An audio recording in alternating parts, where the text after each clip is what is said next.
नमस्कार दोस्तों, बहुत बहुत स्वागत है आपका एनडीसी निशुल्क क्लासेस में और अभिनंदन करता हूं आप सभी का। देखिए, बहुत ही शानदार ये जो सीरीज है वो चल रही है और न केवल एक दो 50 100 बल्कि हजारों स्टूडेंट्स को इस सीरीज से फायदा हो रहा है और लगातार फीडबैक जो है वो अपने चरमोत्कर्ष पर है, यूं मान लीजिए आप। इसके अलावा भी जैसे कईयों के कुछ न कुछ प्रॉब्लम्स जो है आती हैं। सर, ऑनलाइन आपके ये टेस्ट हैं, हम समय बर्बाद कर रहे हैं, उसमें क्वेश्चन गलत वगैरह।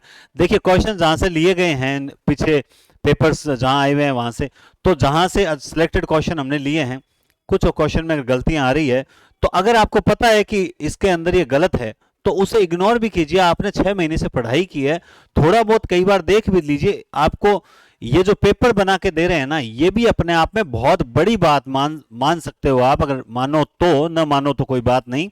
मानो तो मां गंगा हूं, न मानो तो बहता पानी, वही बात है। और फिर भी ये बोला जा रहा है कि आप धैर्य रखिए। अभी तक ये जो प्लेटफॉर्म है, यहां पर शिक्षण विधियों की मैराथन के लिए बोला जा रहा है, तो शिक्षण विधियों की मैराथन भी लाने का प्रयास कर रहा हूं मैं। एक एक काम कर सकता हूं, एक साथ आप 50 काम बोलोगे, मैं नहीं कर सकता, है ना।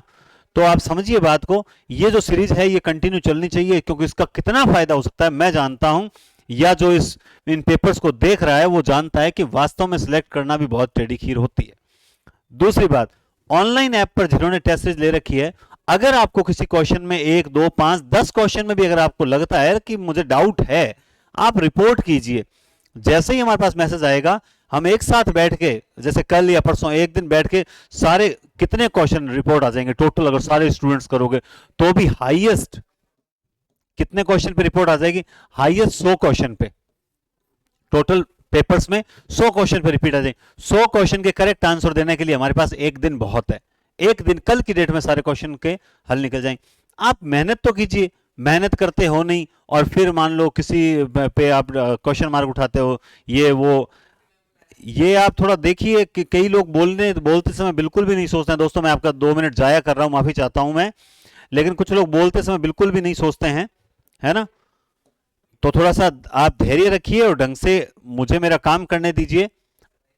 मैं बहुत बेहतर कर रहा हूं और आज का पेपर आज फिर एक नमूना है, फिर एक उदाहरण बनेगा आप लोगों के लिए कि सर वास्तव में गजब पेपर बनाया है, गजब सिलेक्टेड क्वेश्चन लाए हो, और बीच बीच में जो आपने बातें बताई वो भी जबरदस्त है। आपको तार सप्तक की ट्रिक्स बताई, आपको नामकरण बताया, आपको संप्रदाय की ट्रिक्स बताई, तत्सुखी कौन से है, स्वसुखी कौन से हैं, आपको भारतेंदु के अनुदित और मौलिक नाटकों को लेकर भी मैंने कुछ बहुत बढ़िया चीजें बताई। इसी तरह से मैं आपको ज्ञानपीठ, व्यास सम्मान और साहित्य अकादमी पुरस्कार, इन तीनों की भी बहुत गजब एक ही क्लास में ट्रिक्स बता दूंगा, जिससे पुरस्कार संबंधी कोई प्रश्न आता है तो वो गलत नहीं होगा।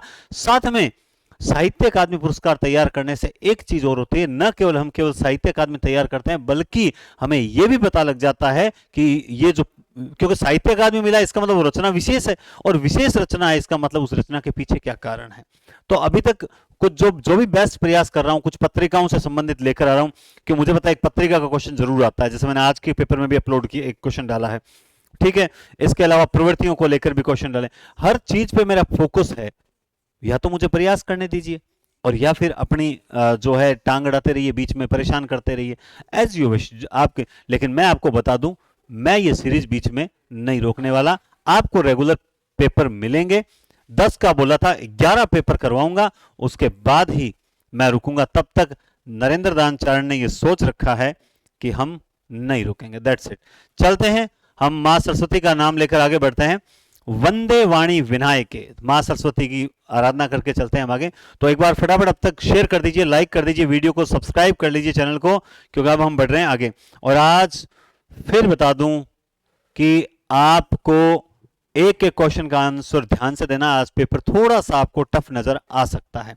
चलिए, तो फर्स्ट क्वेश्चन आपके सामने है, ये देखिए कि सिद्ध साहित्य का समय माना जाता है, सिद्ध साहित्य का समय माना जाता है 8वीं 13वीं 9वीं 14वीं 10वीं 13वीं 18वीं 14वीं। कितने सिमिलर ऑप्शंस हैं, आप देखिए।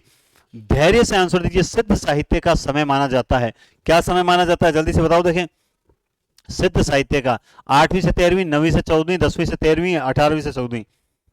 राइट आंसर आपने बता दिया होगा। राइट आंसर है 8वीं सदी से लेकर 13वीं सदी माना जाता है। क्लियर बात है। आगे चलते हैं, दूसरा क्वेश्चन। हिंदू मुस्लिम एकता का प्रथम प्रयत्न देखने को मिलता है। हिंदू मुस्लिम एकता का प्रथम प्रयत्न कहां? सबसे पहले हिंद इस्लामिक संस्कृति का समन्वय करने वाला जो कवि है इनमें से वो कौन सा है? तो वो कवि है अमीर खुसरो। कौन है वो कवि? अमीर खुसरो। बहुत ही बढ़िया क्वेश्चंस हैं, आप देखेंगे। वाक्य रसात्मक काव्यम, जैसा कि मैं हर पेपर में एक परिभाषा लेकर आ रहा हूं, कभी दो लाया हूं, कभी एक लाया हूं, क्योंकि मैं जानता हूं एक परिभाषा जरूर पूछी जाएगी, एक परिभाषा जरूर पूछे। प्रश्नों का स्तर देखना, आज आप लोग प्रश्नों का स्तर देखना, जबरदस्त स्तर है। वाक्य रसात्मक काव्यम, कई बार मैं इसके बारे में बोल चुका हूं। यह परिभाषा किसकी है? जगन्नाथ वामन क्षेमेंद्र, कविराज विश्वनाथ, या कौन है? तो इसका राइट आंसर हो जाएगा कविराज विश्वनाथ। क्लियर बात है? तो देखिए बहुत बढ़िया क्वेश्चन चल रहे हैं। जहां उपमेय पर उपमान का अभेद आरोप किया जाता है, ये शब्द आते ही आप समझ गए होंगे कि यहां किस अलंकार की बात की जा रही है। तो आप सब ने राइट आंसर दे दिया अब तक, मैं जानता हूं रूपक अलंकार। बिल्कुल आपने एकदम सही आंसर दिया है, रूपक अलंकार। आचार्य शुक्ल ने राम काव्य परंपरा, आचार्य शुक्ल ने राम काव्य परंपरा का प्रथम कवि, ये प्रश्न पहले आ चुका है। देखो कुछ रिपीट भी होंगे, कुछ रिपीट भी होंगे, तभी तो आपके फाइनल एग्जाम में भी कुछ रिपीट होंगे, और जो रिपीट होंगे वो गलत नहीं होने चाहिए। तो आचार्य शुक्ल ने राम काव्य परंपरा का सबसे पहला कवि जो है वो किसको माना है? रामानंद को माना है। आगे चलते हैं। रामचरितमानस के किस कांड को मानस का ज्ञान कांड कहते हैं? बहुत ही बढ़िया प्रश्न है कि रामचरितमानस के किस कांड को, जैसे पिछली बार मैंने एक प्रश्न, पिछले पेपर में एक प्रश्न था कि किस रचना में, तुलसीदास जी की किस रचना में उनके जीवन से संबंधित सर्वाधिक वृतांत मिलते हैं? तो उसका आंसर मैंने बताया था कवितावली था। और तुलसी को जानना है तो विनय पत्रिका पढ़ो, तो वो एक अलग कोटेशन है। ठीक है, तो यहां पर ये पूछ रहा है कि रामचरितमानस के किस कांड को मानस का ज्ञान कांड कहते हैं? तो किसको कहते हैं? उत्तर कांड को कहते हैं। किसको कहते हैं? उत्तर कांड को कहते हैं। आगे चलते हैं। हाँ देखिए, साथ में आपके दिमाग में कई, जिनके ये अयोध्या कांड आ रहा है, इसका राइट आंसर तो उत्तरकांड है, लेकिन जिसके दिमाग में अयोध्या कांड आ रहा है वो बता दूं, उसको हृदय स्थल कहते हैं। पूरे रामचरितमानस का जो हृदय है वो अयोध्या कांड है। ठीक है, जबकि ज्ञान कांड किसको कहा गया है? देखो ज्ञान कांड है, इसका मतलब बुद्धि से मतलब है, और अयोध्या मतलब हृदय है। समझ गए हो ना आप बात? तो ये दोनों के बीच का अंतर समझे, वरना कहेंगे सर हमारे तो ये पढ़ा हुआ है, पढ़े हुए से पार नहीं पड़ेगी। इस क्रम में नि उपसर्ग नहीं है। किस क्रम में नि उपसर्ग नहीं है? निबंध, नियम, निर्बल और निवास। बहुत ही सरल लेकिन कंफ्यूज करने वाला प्रश्न है, बहुत ही सरल प्रश्न है। आप जानते हैं इसमें क्या है? निर। क्या है? निर। आगे चलते हैं। गोद लिए हुलसी फिरे तुलसी सोसुत होय। गोद लिए हुलसी फिरे तुलसी सोसुत होय। देखो ये जो एक पंक्ति है, इसकी अगली पंक्ति और है, तो ये पंक्ति तो आपको पता है किसने कही थी। ये पंक्ति किसने कही थी? आप आंसर दीजिए। ये कब की बात है? कहते हैं कि तुलसीदास जी के पास एक गरीब ब्राह्मण पहुंचा। खैर आजकल एक बात है कि गरीब और ब्राह्मण जो हम आज तक से पढ़ते आए, जैसे एक दूसरे के पर्याय बन चुके हैं, तो हम यूं कहेंगे गरीब व्यक्ति पहुंचा, है ना। तो ये बहुत अच्छा निबंध था। उसमें लिखा हुआ था कि जैसे तुलसीदास जी के पास वो गरीब व्यक्ति पहुंचता है, बेटी का विवाह करना होता है, उसके पास संपत्ति नहीं होती है, वो संपत्ति चाहता है, कि सहयोग चाहता है, लेकिन तुलसीदास जी जो कि खुद धन से परे हट चुके थे, तो वो उनका सहयोग कैसे करते? तब उन्होंने क्या कहा, एक कागज मंगाया और एक कागज की पर्ची ली, और कागज की पर्ची पर एक पंक्ति लिख के, इससे पहले वाली पंक्ति जो थी वो पंक्ति लिखकर भेजी कि सुरतीय सुरतीय नरतीय नागतीय, सुरतीय नरतीय नागतीय, उसके बाद सबके मन अस होए, सबके मन अस होए, है ना। ये एक पंक्ति लिखकर बोला कि तू जाके अब्दुल रहीम खान खाना, यानी रहीम को दे देना। रहीम तुलसीदास जी के अच्छे मित्र थे, और बोला इनको दे देना, वो तेरा काम हो जाएगा। अब जैसे ही उन्होंने वो पंक्ति ले जाकर उसे दी, इसका मतलब क्या था? सुरतीय नरतीय, है ना, नागतीय, सबके बस एक होए, सबके। इसका मतलब यह था कि चाहे देवताओं की पत्नियां हो, चाहे मनुष्यों की पत्नियां हो, चाहे नागराज हो, चाहे नागिन हो, सबके मन, सबको संपत्ति, जेवरात, हीरे मणियां यही प्रिय हैं। ये पंक्ति जब रहीम जी देखते हैं तो वो सब समझ जाते हैं और उस व्यक्ति की सहायता कर देते हैं, लेकिन बाद में ये पंक्ति लिखकर वापस भेजते हैं। भाई वो कहना चाहते हैं, तुलसीदास जी कहते हैं सबको संपत्ति प्रिय है, लेकिन बाद में वापस ये पंक्ति लिखकर भेजते हैं। रहीमदास जी ये कहते हैं कि गोद लिए हुलसी फिरे तुलसी जो, कि सबको संपत्ति प्रिय नहीं है, बल्कि हुलसी को तो वो तुलसीदास जैसा बेटा प्रिय, और संसार में हर किसी माता को तुलसीदास जैसा बेटा ही प्रिय है। गोद लिए हुलसी फिरे तुलसी सो सुतो, हर कोई तुलसीदास जैसा पुत्र चाहती है। तो ये पंक्ति रहीमदास जी ने लिख के भेजी थी। बहुत ही बढ़िया स्टोरी है। आगे चलते हैं। अगला प्रश्न देखिए आप, क्या प्रश्न है? हाँ, असंगत कथन छाटिए। ये शायद पहले आ चुका है, मुझे नहीं पता था, लेकिन अच्छा प्रश्न लगा। असंगत कथन छाटिए। डॉक्टर बच्चन सिंह ने द्विजदेव को अंतिम रीति मुक्त कवि माना है। क्या यह बात सही है कि डॉक्टर बच्चन सिंह ने द्विजदेव को अंतिम रीति मुक्त कवि माना है? ऑप्शन बी, आचार्य रामचंद्र शुक्ल ने द्विजदेव को अंतिम श्रृंगारी कवि माना है। ऑप्शन सी, आचार्य रामचंद्र शुक्ल ने केशव का वर्णन भक्ति काल की फुटकल रचनाएं अध्याय के अंतर्गत किया है। Option D, doctor Ramswaroop Chaturvedi के अनुसार रीतिकाल के प्रवर्तक चिंतामणि हैं। इन चारों में से एक कोटेशन गलत है। आपको पहचानना है वो कोटेशन गलत कौन सा है। तो अब तक सबने उत्तर दे दिया होगा, वो गलत कोटेशन है ये रहा। क्योंकि रीतिकाल के प्रवर्तक चिंतामणि माना है एआरसी ने। किसने माना है? एआरसी ने माना है। तो ये कोटेशन यहां पर बिल्कुल गलत है। समझ गए बात आप? आगे चलते हैं। वे ब्रज भाषा के मतिराम जैसे कवियों के समकक्ष हैं और कहीं कहीं तो भाषा और भाव के माधुर्य में पद्माकर तक से टक्कर लेते हैं। आचार्य रामचंद्र शुक्ल का उपयुक्त कथन किस रीतिकालीन आचार्य के लिए आया? क्या कहते हैं? ब्रज भाषा में तो मतिराम जैसे हैं वो, और कहीं कहीं तो भाषा और भाव में पद्माकर के टक्कर लेते हैं। आचार्य शुक्ल का यह कथन किस कवि के बारे में है इनमें से? तो आप बताएं इसका राइट आंसर क्या होगा। ये परिभाषाएं है ना, ये सारी इंपॉर्टेंट परिभाषाएं हैं। ये है बेनी प्रवीण के लिए। किसके लिए कथन? ये है बेनी प्रवीण के लिए। आगे चलते हैं। रीति निरूपण एवं काव्य रचना को समान महत्व देने वाले कवि कौन से थे? जिन्होंने रीति निरूपण और काव्य रचना दोनों को समान महत्व देने वाले कवि कौन से हैं? बताओ देखें। चलो मैं बता सकता हूं, आप बता दीजिए। नहीं पता चल रहा, मैं बता दूं। उस व्यक्ति ने रस रहस्य नामक पुस्तक लिखी थी। बताओ इनमें से किसने रस रहस्य लिखी थी? बताओ जल्दी से। तो आपको जानते हैं रस रहस्य किसकी है? कुलपति मिश्र। तो राइट आंसर इसका है कुलपति मिश्र ने रीति निरूपण और काव्य रचना को समान महत्व दिया है। अच्छा बताओ इनमें से कवि कुलकंठाभरण किसकी है? कवि कुलकंठाभरण किसकी है? तो आपने सबने उत्तर दे दिया होगा, कवि दुल्ह की है। कवि कुल कंठाभरण, कवि कुल कंठाभरण है ना। 11 नंबर।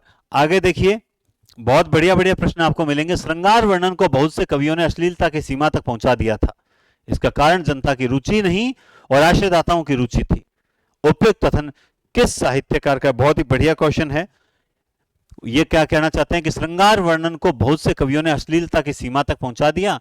इसका कारण जनता की रुचि नहीं थी। जनता बिल्कुल नहीं चाहती थी। जनता तो अपने मुद्दे चाहती थी, उनकी समस्याओं का हल चाहती थी, उनकी समस्याओं को राजाओं तक पहुंचाया जाए ये चाहती थी।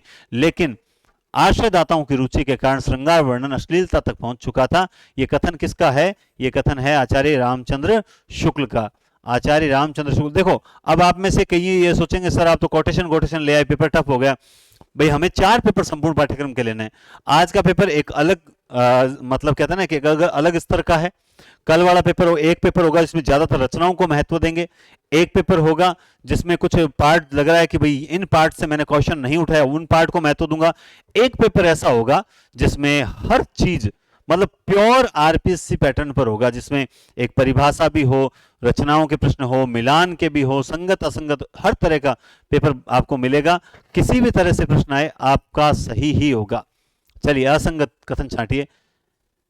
सबसे पहले संस्कृत में रीति को विशिष्ट पद रचना कहा गया है, पहला प्रश्न ऑप्शन। दूसरा, आचार्य कुंतक ने रीति को मार्ग कहा है, क्या कहा है? क्या आचार्य विश्वनाथ ने रीति को रस का उपकारक माना है या रस का उपकार करने वाली कहा है? और आचार्य वामन की रचना काव्यालंकार है। इनमें से आप बताएं। आचार्य वामन की रचना काव्यालंकार है, आचार्य विश्वनाथ ने रीति को रस का उपकार माना। तो अब तक तो जिसने पढ़ रखा है ना ढंग से, उसको पता चल गया होगा कि ये रचना वामन की नहीं है। बिल्कुल, आप जानते हैं ऋतिरात्मा काव्य कहने वाले वामन की ये रचना नहीं है। ठीक है, तो इसका राइट आंसर कौन सा हो जाएगा? डी ऑप्शन हो जाएगा। कौन सा हो जाएगा? डी। माधुर्य गुण की विशेषता नहीं है। कौन सी नहीं है माधुर्य? इसमें ट ठ ड ढ कर्ण पटु वर्णों का प्रयोग नहीं होता है, लंबे लंबे समास युक्त पदों का प्रयोग नहीं होता है, ट ठ ड ढ को छोड़कर पंचम वर्णों से स्पर्शी वर्णों का प्रयोग होता है, यह गौड़ी रीति का प्रयोग है। क्या माधुर्य गुण में गौड़ी रीति होती है क्या? बस यहीं पर उत्तर मिल जाएगा आपको। गौड़ी रीति नहीं होती है। आप जानते हैं वेदर भी होती है, इसलिए इसका राइट आंसर हो जाएगा डी। समझ के बाद आप आगे चलिए। दूसरी बात, आप में से कई स्टूडेंट्स ये मैसेज कर रहे हैं कि सर आप वो जो पेपर्स डाल रहे हो, जैसे ये पेपर, उनके आंसर की लगा के दो। क्यों? वाई? क्यों? सब कुछ पका पकाया क्यों मिले आपको? आपको अगर इस तरह से आंसर लगा के देने से अगर आपको याद होता तो फिर मैं यहां 2 घंटे खराब क्यों करता? मैं सीधे आंसर लगा लगा के आपको पेपर ही अपलोड करवा देता। बहुत बेस्ट होता, मेरे भी इजी। 2 घंटे में आराम से मैं ये काम सारा कर सकता हूं। लेकिन नहीं, मैंने आपको कहा था यहां देख के आप एबीसीडी लिखो और फिर उस पेपर को प्रिंट निकालो, फिर फटाफट आंसर राइट लगाओ और फिर देखो कि आपको कितने याद रहे क्लास में देखने के बाद। लेकिन आप चाहते हो अपने हिसाब से पढ़ना। अब तक आपका अपने हिसाब से पढ़ने से सिलेक्शन हुआ क्या? नहीं हुआ ना? तो कम से कम जो टीचर आपके लिए मेहनत कर रहा है, कम से कम एक बार तो उसके अनुसार पढ़ लो। लेकिन नहीं, हमें नहीं पढ़ना है। हमें तो सिर्फ और सिर्फ हवा बनाना है कि हम पढ़ रहे हैं, है ना। और आपको कोई, हमने 10 साल यूं ही नहीं खराब किए भैया। थोड़ा सा अनुभव का सहयोग लो, फायदे में रहोगे, है ना। कुंतक ने समास रहित मनोहारी पद विन्यास किस काव्य गुण को माना? भाई समास रहित, सीधी सी बात है, यही बहुत इंपॉर्टेंट है। मैं आपको यह बता रहा हूं पेपर हल करते समय प्रश्न में कहां आपको फोकस करना है।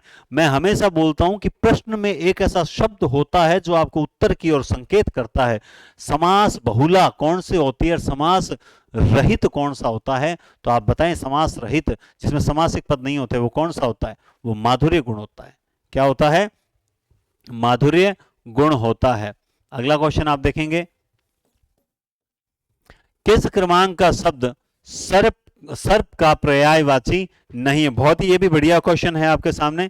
सर्प का पर्यायवाची नहीं है, बताओ देखें फटाफट इसका आंसर क्या हो जाएगा, जल्दी से बताओ। कुरंग, व्याल, पन्नंग, अही, बताओ देखें। बश्मी लगावत शंकर के अहिलोचन बीच पड़ी चल के, अहिलोचन तो अही में तो है। बताओ 16 नंबर क्वेश्चन में, जल्दी से बताओ देखें। आप जानते हैं व्याल भी बोलते हैं, पन्नंग भी बोलते हैं, कुरंग नहीं बोलते हैं। ये तो आप में से कोई गलत आंसर नहीं देगा, मैं जहां तक समझता हूं। किस क्रम में आयुष्मान का पर्यायवाची नहीं है? बहुत ही बढ़िया गजब प्रश्न है, गारंटेड बोल रहा हूं, बहुत ही बढ़िया प्रश्न है ये। चिरंजीव, दीर्घजीवी, पुत्र, शतायु, इनमें से कौन सा पर्यायवाची नहीं है? मैं फिर कह रहा हूं, आप में से सैकड़ों स्टूडेंट इस नहीं पे गौर नहीं करेंगे और गलत करके आ जाएंगे। याद रखना, इसका पर्याय होते हैं चिरंजीव, दीर्घजीवी, शतायु, लेकिन पुत्र इसका पर्यायवाची नहीं है। आगे चलते हैं, किस क्रम में पर्यायवाची नहीं है? अलंकार, आभूषण, अलंकार के ये है क्या तीनों? आभूषण, भूषण, गहना। आंसू का है क्या ये? नयन, तारिका, नीर। इष्ट का है क्या ये? वांछनीय, अभिप्रेत, अभिष्ट। और आडंबर का ढोंग, ढकोसला, पाखंड। किसमें क्रमांक नहीं है? बताओ देखें, जल्दी से बताओ मुझे। आप बताओ, क्या नीर जो है वो आंसू का होता है क्या? चलो छोड़ो, नीर होता होगा। क्या नयन आंसू का होता है क्या? बस बात सीधी सी आपको समझ में आ गई होगी। निम्न में से कौन सा शब्द पत्नी का पर्यायवाची नहीं है? जल्दी से इसका आंसर दे दो। भार्या, वामा, आत्मजा, अर्धांगिनी। एक ऐसा है जो पत्नी का पर्याय नहीं है, बताइए कौन सा आंसर होगा?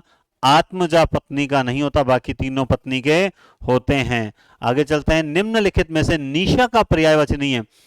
विभावरी, कामिनी, सरवरी और रजनी। बहुत ही बढ़िया प्रश्न है। बीती, विभावरी, जागरी आपने पढ़ा होगा आज तक, है ना।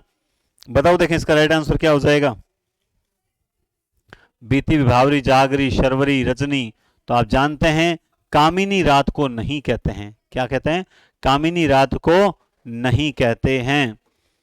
आगे चलते हैं, किस छायावादी कवि को सर्वप्रथम साहित्य अकादमी पुरस्कार मिला था? पंत, महादेवी, प्रसाद और निराला। देखना सही चल रहा है ना। बताओ, सबसे पहले सबसे पहले साहित्य अकादमी पुरस्कार इनमें से किसे मिला था? बहुत ही बढ़िया प्रश्न है ये। सबसे पहले साहित्य अकादमी पुरस्कार बताओ। तो आप जानते हैं सबसे पहले किसको मिला था? पंत को मिला था। किसको मिला था? पंत को मिला था। याद रखना, ये साहित्य अकादमी पूछ रहा है, ठीक है ना। अगला प्रश्न और देखो, ज्ञानपीठ पुरस्कार प्राप्त करने वाले छायावादी कवि कौन कौन है? पंत प्रसाद निराला महादेवी में से ज्ञानपीठ पुरस्कार प्राप्त करने वाले छायावादी कौन है? तो आपको बताना है इनमें से चार में से किस किसने ज्ञानपीठ प्राप्त किया है। तो आप बताएं, देखें, पंत ने किया है क्या, निराला ने किया है क्या, प्रसाद ने किया है क्या, महादेवी वर्मा ने किया है क्या? जल्दी से बताओ, देखें, जल्दी बताओ। देखो, आप जानते हैं पंत ने 1968 में प्राप्त किया था ज्ञानपीठ, है ना। और महादेवी ने 82 में यामा कृति पर किया था प्राप्त। इन्होंने 68 में जो किया था उस कृति का नाम था चिदंबरा। चिदंबरा किया था कि नहीं किया था? ठीक है, 68 में इनको मिला था। उसके बाद 72 में 72 में किसको मिला था? दिनकर को मिला था कि नहीं मिला था? बताओ राइट आंसर। दिनकर को मिला था कि नहीं मिला था 72 में? ठीक है। और 78 में अज्ञे को मिला था कि नहीं मिला था?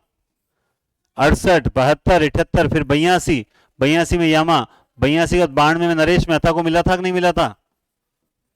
जल्दी से बताओ, देखें, बहुत ही बढ़िया चीज बता रहा हूं। 92 में नरेश मेहता को मिला था कि नहीं मिला था, है ना। और 92 के बाद 2005 में तो मिला था कुंवर नारायण को।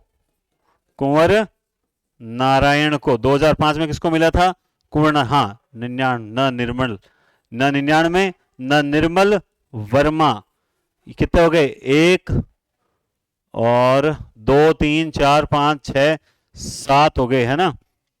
7 हो गए। 2005, 2009 अमरकांत और श्रीलाल शुक्ल।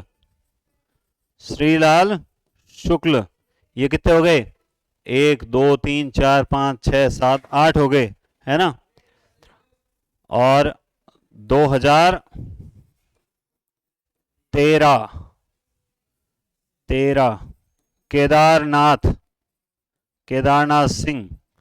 और 2017 कृष्णा सौबती। ठीक है। लास्ट यहां तक कृतियों पे मिलता था 82 तक, यानी इनको बस 2 तो ये और 2 वो, इनको मिला था कृति पर। पहली बार संपूर्ण पाठ्यक्रम क्या, संपूर्ण योगदान के लिए मिला था। किसके लिए? 92 नरेश मेहता। उसके बाद 2017 लेटेस्ट अभी तक कृष्णा, शायद कृष्णा के बाद किसी को नहीं मिला। तो सिंपल सी बात है, सबसे पहले 68 में मिला पंत को मिला चिदंबरा पर। 68 के बाद में 72 में मिला था किसको? अज्ञे या दिनकर? दिनकर को। दिनकर के बाद 78 में मिला था अज्ञे को। 78 में मिला था अज्ञे। 78 के बाद 82 के बाद 92 के बाद 95, 92 के बाद 92 का निर्मल सीधा, 92 99 के बाद 2005 के बाद 2009 के बाद 13 के बाद 17। नोटिस करेंगे आप, एक चीज नोटिस करवाता हूं, देखिए, आप जानते हैं कि 82 तक तो यामा तक तो ये 4 आपको याद रह जाएंगे। इसकी खास बात देखिए, ये 68 में, ये 72 में, ये 68 में, ये 72 में, यानी 8 2 8 2। कितना गजब है ना। पहला मिला 8, फिर 2, फिर 8, फिर 2, ये 4 है।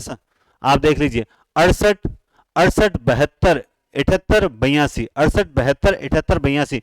या नोटिस करना, जो कृतियों पे मिले थे वो 8 2 8 2, 68 72 78 82। गजब है कि नहीं। उसके बाद जो पहली बार संपूर्ण पाठ्यक्रम वाला, उसकी वो भी मिला 92 में। तो यहां तक ये हम अलग कर लेते हैं। अब जितने भी हैं देखिए, उल्टी 9 5 9 3 7 सारे के सारे विषम संख्या में मिले हैं। अब याद भी रख सकते हो, 92 99 2005 2009 2013, है ना, 2017, बस इतना ही तो याद करना है। ये सारे ज्ञानपीठ पुरस्कार हैं। तो यहां पे ये प्रश्न में क्या पूछ रहा है हमसे, मैं मिटा रहा हूं इसको, आगे क्लास और लेंगे वैसे भी इसकी। तो आप जानते हैं कि 1 और 4 इन दोनों को मिला था, क्या मिला था? ज्ञानपीठ पुरस्कार। देखो फिर एक बार रिपीट कर देता हूं, कईयों को याद है, कईयों को याद नहीं। सबसे पहले 68, 68 के बाद 72, 72 के बाद 78, 78 के बाद 82, 82 के बाद 92, 92 के बाद 99, 99 के बाद में 2005, 2005 के बाद 13, 13 के बाद 17, कितने हो गए? 1 2 3 4 5 6 7 8 9, एक चूक गया, लग रहा है बीच में चूक दिया। अब ये जो चूक रहे हैं ना, कहां चुका? 2009 रह गया, 2009 रह गया। बस 10 मिले अब तक। ज्ञानपीठ कितने मिले हैं? 10 मिले। पहले तो क्रम से याद ही कर लो ना, याद सही रहेगा। आगे चलते हैं। महादेवी वर्मा के संबंध में कौन सा कथन सही नहीं है?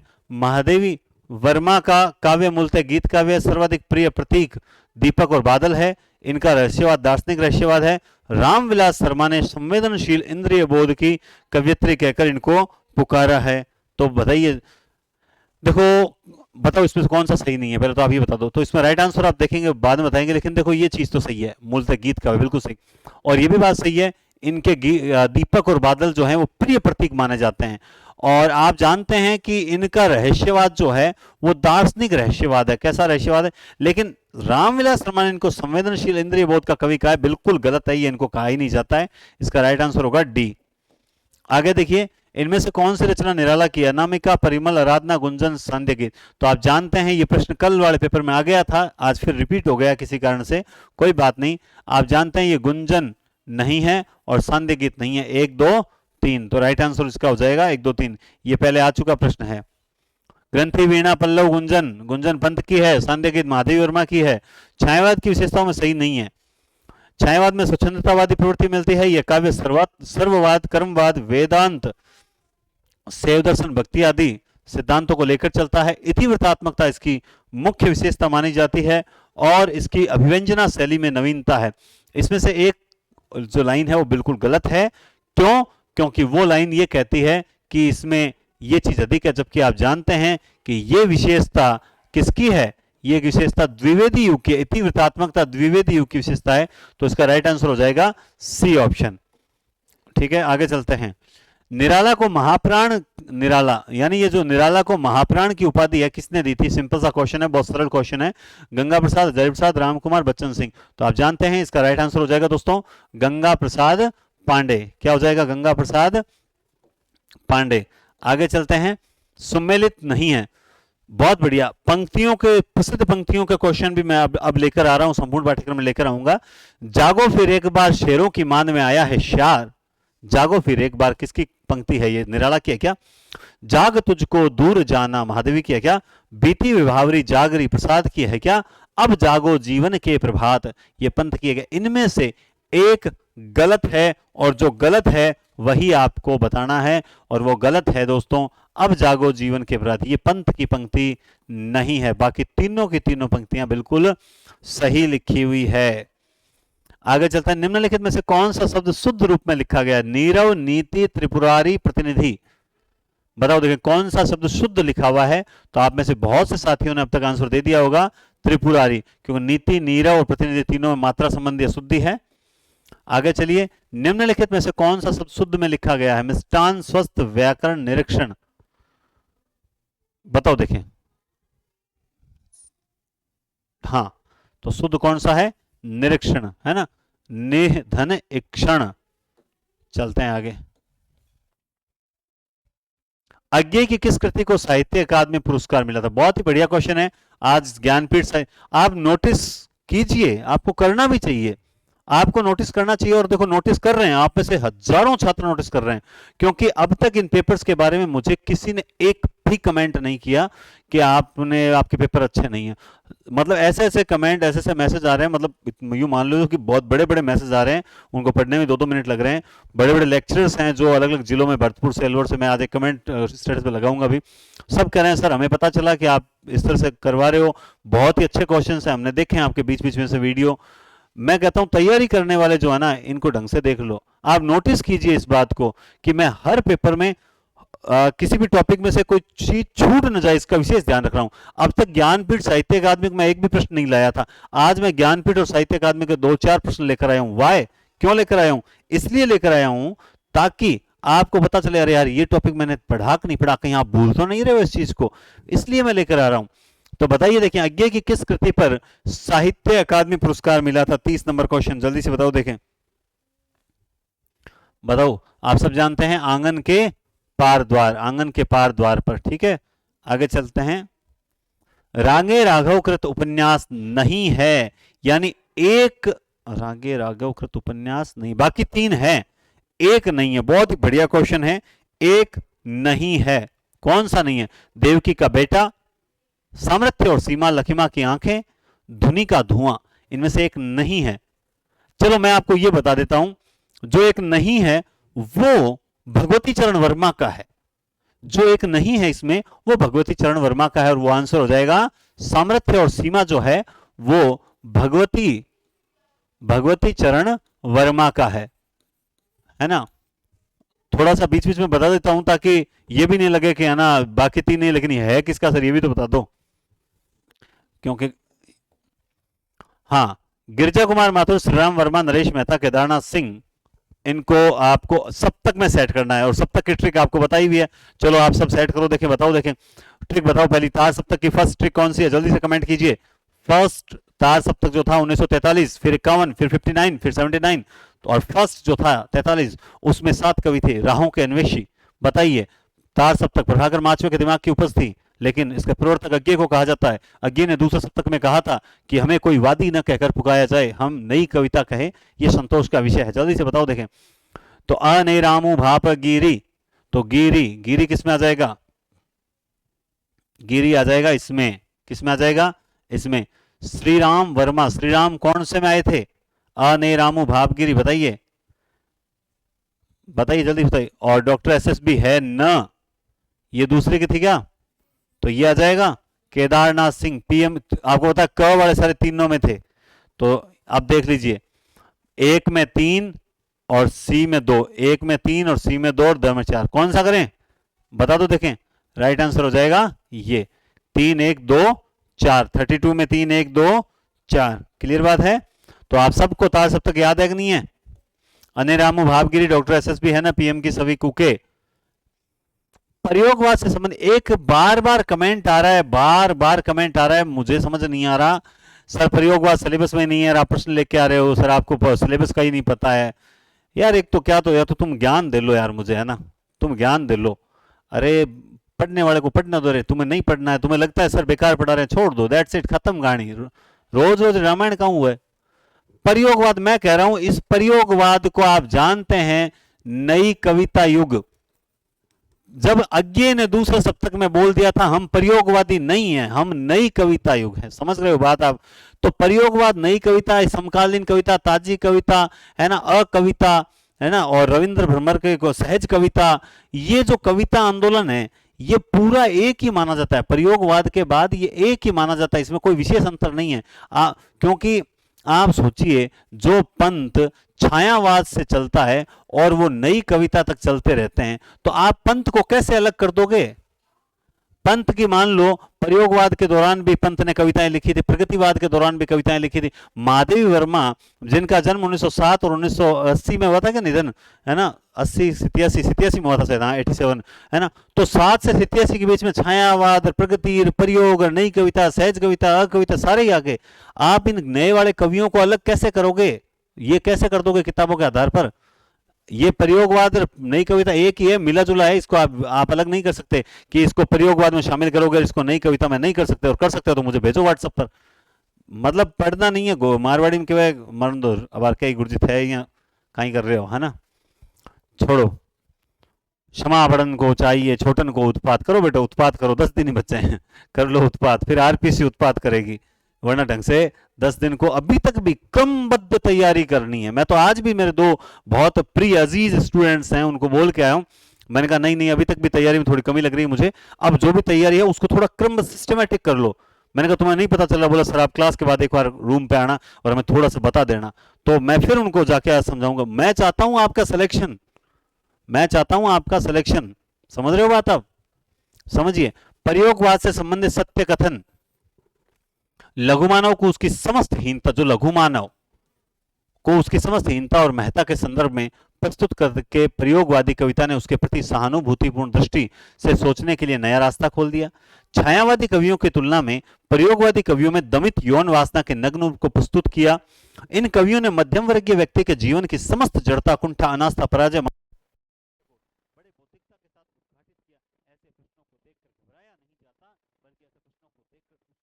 को समझा जाता है। अच्छा, इस बात में इस टाइप की कविता लिखी। रीति काल हम पढ़ते हैं, रीति का हम समझते हैं अच्छा यहाँ श्रृंगार ही श्रृंगार था, समझ में आता है साहब। भक्ति काल, अच्छा यहाँ भक्ति ज्यादा थी। समझ रहे हो बात को? ऐसे प्रश्नों को समझना चाहिए और समझने के बाद लास्ट में उपयुक्त सभी देखो, उपयुक्त सभी कर देना चाहिए। ये तीनों बातें सही है।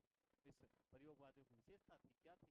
इन्होंने नग्न रूप का चित्रण किया। प्रयोगवादियों की विशेषता थी कि इन्होंने जो मतलब एक सोचने के लिए एक नया रास्ता, वो कहते थे हम एक नया रास्ता खोज रहे हैं। हम क्या राहों के अन्वेषी, एक ही राह के अन्वेषी, जो एक राह पर चलने वाले, एक नया रास्ता खोजने वाले थे। दूसरा, इनके मन में अनास्था, है ना, पराजय, मानसिक संघर्ष। मैं हमेशा बोलता हूँ कि एक परिभाषा है, शायद अज्ञे की परिभाषा है, वो कहते हैं कि प्रयोगवादी कविता को दिमाग से खुरच खुरच कर निकालते हैं। हमें ये कविता जो है ना हृदय से नहीं जुड़ी हुई है, ये कविता हमारे मानसिक, मतलब हमें सोचने के लिए मजबूर करती है। तीनों की तीनों बातें है। समझ गए बात आप? सर हमारे नोट्स में ये तो है ही नहीं। तो अरे नहीं है तो कोई बात नहीं, यहाँ सीख लिया ना। नोट्स में तो बहुत सी चीजें नहीं है, साहित्य पूरा नोट्स में कैसे आएगा? वो इंपॉर्टेंट है, उसे बढ़िया पढ़ते रहो। नई चीजें जो यहाँ मिले उसको आप याद करते रहो। 7 पेपर मैंने अपलोड कर दिए, 8वां आज है, कल 9वां भी हो जाएगा। 12 तारीख ये, फिर भी 10 दिन पड़े हैं। मैं अभी तक भी कह रहा हूँ प्रिंट आउट निकलवाएं फटाफट। और जो आपका आंसर की लगाई थी, मैं 15 तारीख को, कितनी तारीख को, 15 तारीख को सबकी आंसर की जो है वो एक बार, जैसे आप में से कईयों ने मुझे भेजी है, उनकी भेजे हुए देख के और मैं कुछ क्वेश्चन करेक्ट करके और सबकी आंसर की एक साथ और डाल दूंगा। उससे पहले आप क्या करो, उनको निकलो एक बार खुद हल करो दोबारा। साहब 1000 क्वेश्चन, 1000 नहीं 15 इंटू कितने पेपर हो जाएंगे, 10, 1500 क्वेश्चन आपके पढ़े हुए हैं। फिर से आप जब एक बार निकालोगे, गारंटेड बोल रहा हूँ, आप पूरे 1500 सही नहीं कर पाओगे। 5 7 10 क्वेश्चन गलत, अरे ये तो सर ने बताया था गलत हो गया। तो वो जो आपसे 50 क्वेश्चन गलत होंगे ना, फिर आपको है ना उन 1450 क्वेश्चन को नहीं देखना है, क्योंकि वो आपने सही कर दिया, इसका मतलब आपको याद हो गए थे क्लास में। आपको 50 मेरे गलत कैसे हो गए? चलो बढ़िया हुआ मैंने एक बार हल कर दिया। और 1500 हल करने में कितना टाइम लगेगा? मात्र 2 दिन लगेंगे, क्योंकि सिर्फ राइट लगाने, सिर्फ राइट लगाने। लेकिन नहीं, मेरी बात नहीं मानेंगे, हम तो सिर्फ अपने हिसाब से चलेंगे। चलो, आप उसी भीड़ के अनुसार चल रहे हो जहां 2 लाख स्टूडेंट तैयारी कर रहे हैं। मैं उस भीड़ से हटकर जो 1200 कैंडिडेट हैं वो कैसे तैयारी कर रहे हैं, मैं उसमें शामिल करना चाहता हूं आपको। चलिए, नागा अर्जुन कृत उपन्यास है, बहुत ही बढ़िया प्रश्न है। क्यों है? क्योंकि जब आप देखोगे तो आपको लगेगा यार इसमें बाकी एक दो रचना है वो भी हमें तो नागा अर्जुन की लग रही है, लेकिन ये पूछ रहे हैं नागा अर्जुन कृत उपन्यास कौन सा है। बहुत ही बढ़िया प्रश्न है ना? तो इसका राइट आंसर क्या हो जाएगा? उग्रतारा। कौन सा हो जाएगा? उग्रतारा। आगे देखिए, रचनाकार और रचनाएं सुमिलित रागे राघवकृत, केदारनाथ, नागार्जुन, बताइए। बहुत ही बढ़िया क्वेश्चन है, आप मिलान कीजिए।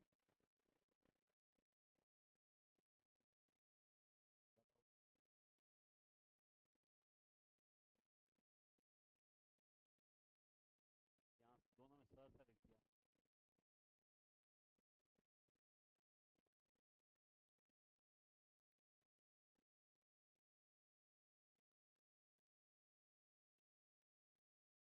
ठीक है, बाकी आपको कोई याद हो या ना हो, एक रचना है जो सबको याद होनी चाहिए और उससे ये पकड़ में आ जाएगा। पहला, आपको जब पता है कि नागार्जुन का ये रविंद्र के प्रति, ये नागार्जुन, और आप देख सकते हैं सी में मात्र एक ही है जो एक बता रहा है। यहीं से इस प्रश्न का आंसर निकल जाएगा, यानी ए में 3 होगा। राघे राघव की जो है वो पांचाली है। अब आप देख लीजिए डी में 2 है, यानी शिव मंगल सुमन जो है विंध्य हिमालय है। और केदारनाथ की गुल मेहंदी, ये भी पढ़ सकते हैं। तो इसका राइट आंसर सी हो जाएगा। त्रिलोचन की रचना है पिघलते पत्थर, आग का आईना, परंपरा और मूल्यांकन, मैं उस जनपद का कवि हूँ।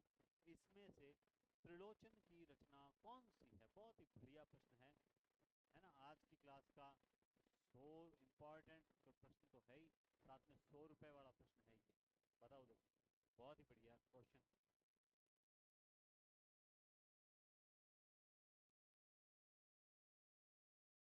देखो, ये है रांगे राघव, ठीक है। आग का आईना है केदारनाथ, ठीक है। और ये है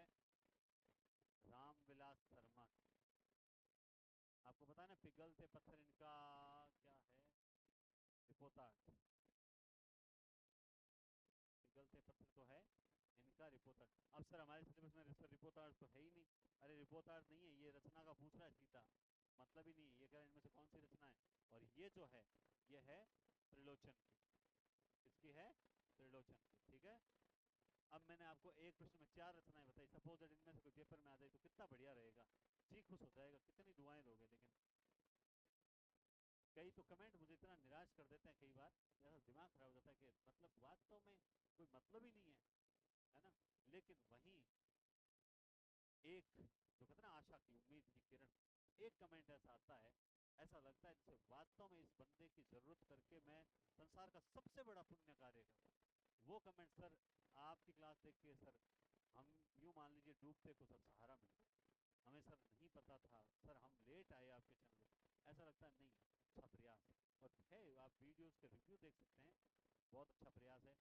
कोई व्यक्ति का ये द्वारा ये कहना कि सर यूट्यूब पे इस तरह की सीरीज आज तक कोई नहीं लेकर आया, हो सकता है लाए होंगे मैं नहीं, लेकिन वो कह रहे हैं सर आज तक हमने इस तरह की सीरीज नहीं लाए, ये सीरीज आपके लिए आपके द्वारा दी गई बहुत बड़ी चीज़ है।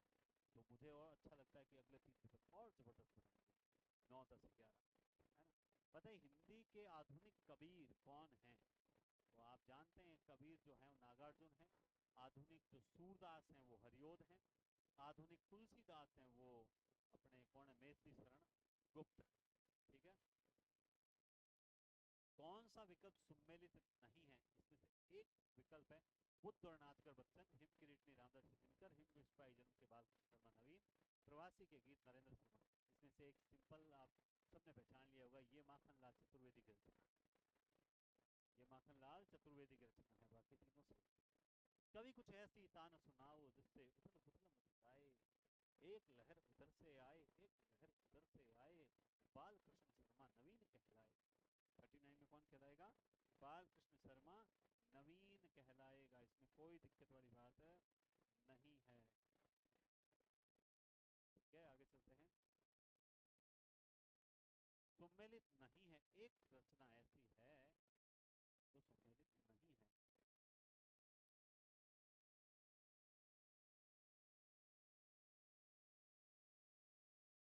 ये सही है, ये सही है, ये भी सही है, मुकुल और त्रिधारा दो ही है। ये रचना इनकी नहीं है, राइट आंसर होगा ये। अब ये है किसकी, कुमकुम मेरे दिमाग में नहीं आ रहा। भवानी प्रसाद की है या फिर शिव मंगल सिंह की है, सुमन की है ये मेरे दिमाग में नहीं आ रही है, इसको देख लेना। ये रचना भी इम्पोर्टेंट है भाई, ये रचना भी इम्पोर्टेंट है। ऐसे ही दोस्तों एक दो दो रचनाएं मैंने आज दिमाग में आई, थोड़ा बहुत आज मैं जानबूझ कर नहीं बताने वाला, मैंने ये सोचा था कि इस बहाने आप ढूंढोगे ना तो आपको खुद को। दो रचनाएं हैं, रश्मि रेखा और रश्मि रथ, कंफ्यूज मत हो जाना। एक दिनकर की है कि नहीं, दिनकर की या नहीं है मुझे नहीं पता, चलो आप ही ढूंढो, मैंने आपको बता दिया, यहाँ कंफ्यूज हो सकते हो, अब ढूंढो आप ही। हाँ आप ही ढूंढो, बता देता हूँ, मिश्रा पब्लिकेशन लिखी हुई है, नेट पे सर्च करोगे तो भी आ जाए, लेकिन मेहनत आप ही करोगे, मैं नहीं करूँगा। मुक्ति बोध का को लोक जीवन का जासूस किसने कहा? ये भी बहुत अच्छा प्रश्न है कि गजानन माधव मुक्ति बोध को लोक जीवन का जासूस कहने वाले कौन है? लोक जीवन का जासूस, ये मेरे नोट्स में प्रश्न है, अगर किसी के पास नोट्स पड़े हो तो वो है, रमेश कुंतल मेघ ने मुक्ति बोध को लोक जीवन का जासूस कहकर पुकारा है। आगे चलते हैं। कौन सा विकल्प सम्मिलित नहीं है? क्षयी रोमांस का कवि बच्चन, मानसंग के प्रवर्तक शुक्ल अंचल, अहमवादी व्यक्तिता प्रधान साहित्य का रचयिता नरेंद्र शर्मा, और मूलतः प्रेम यौवन और सौंदर्य के कवि रामेश्वर शुक्ल अंचल। ये भी बहुत बढ़िया प्रश्न है।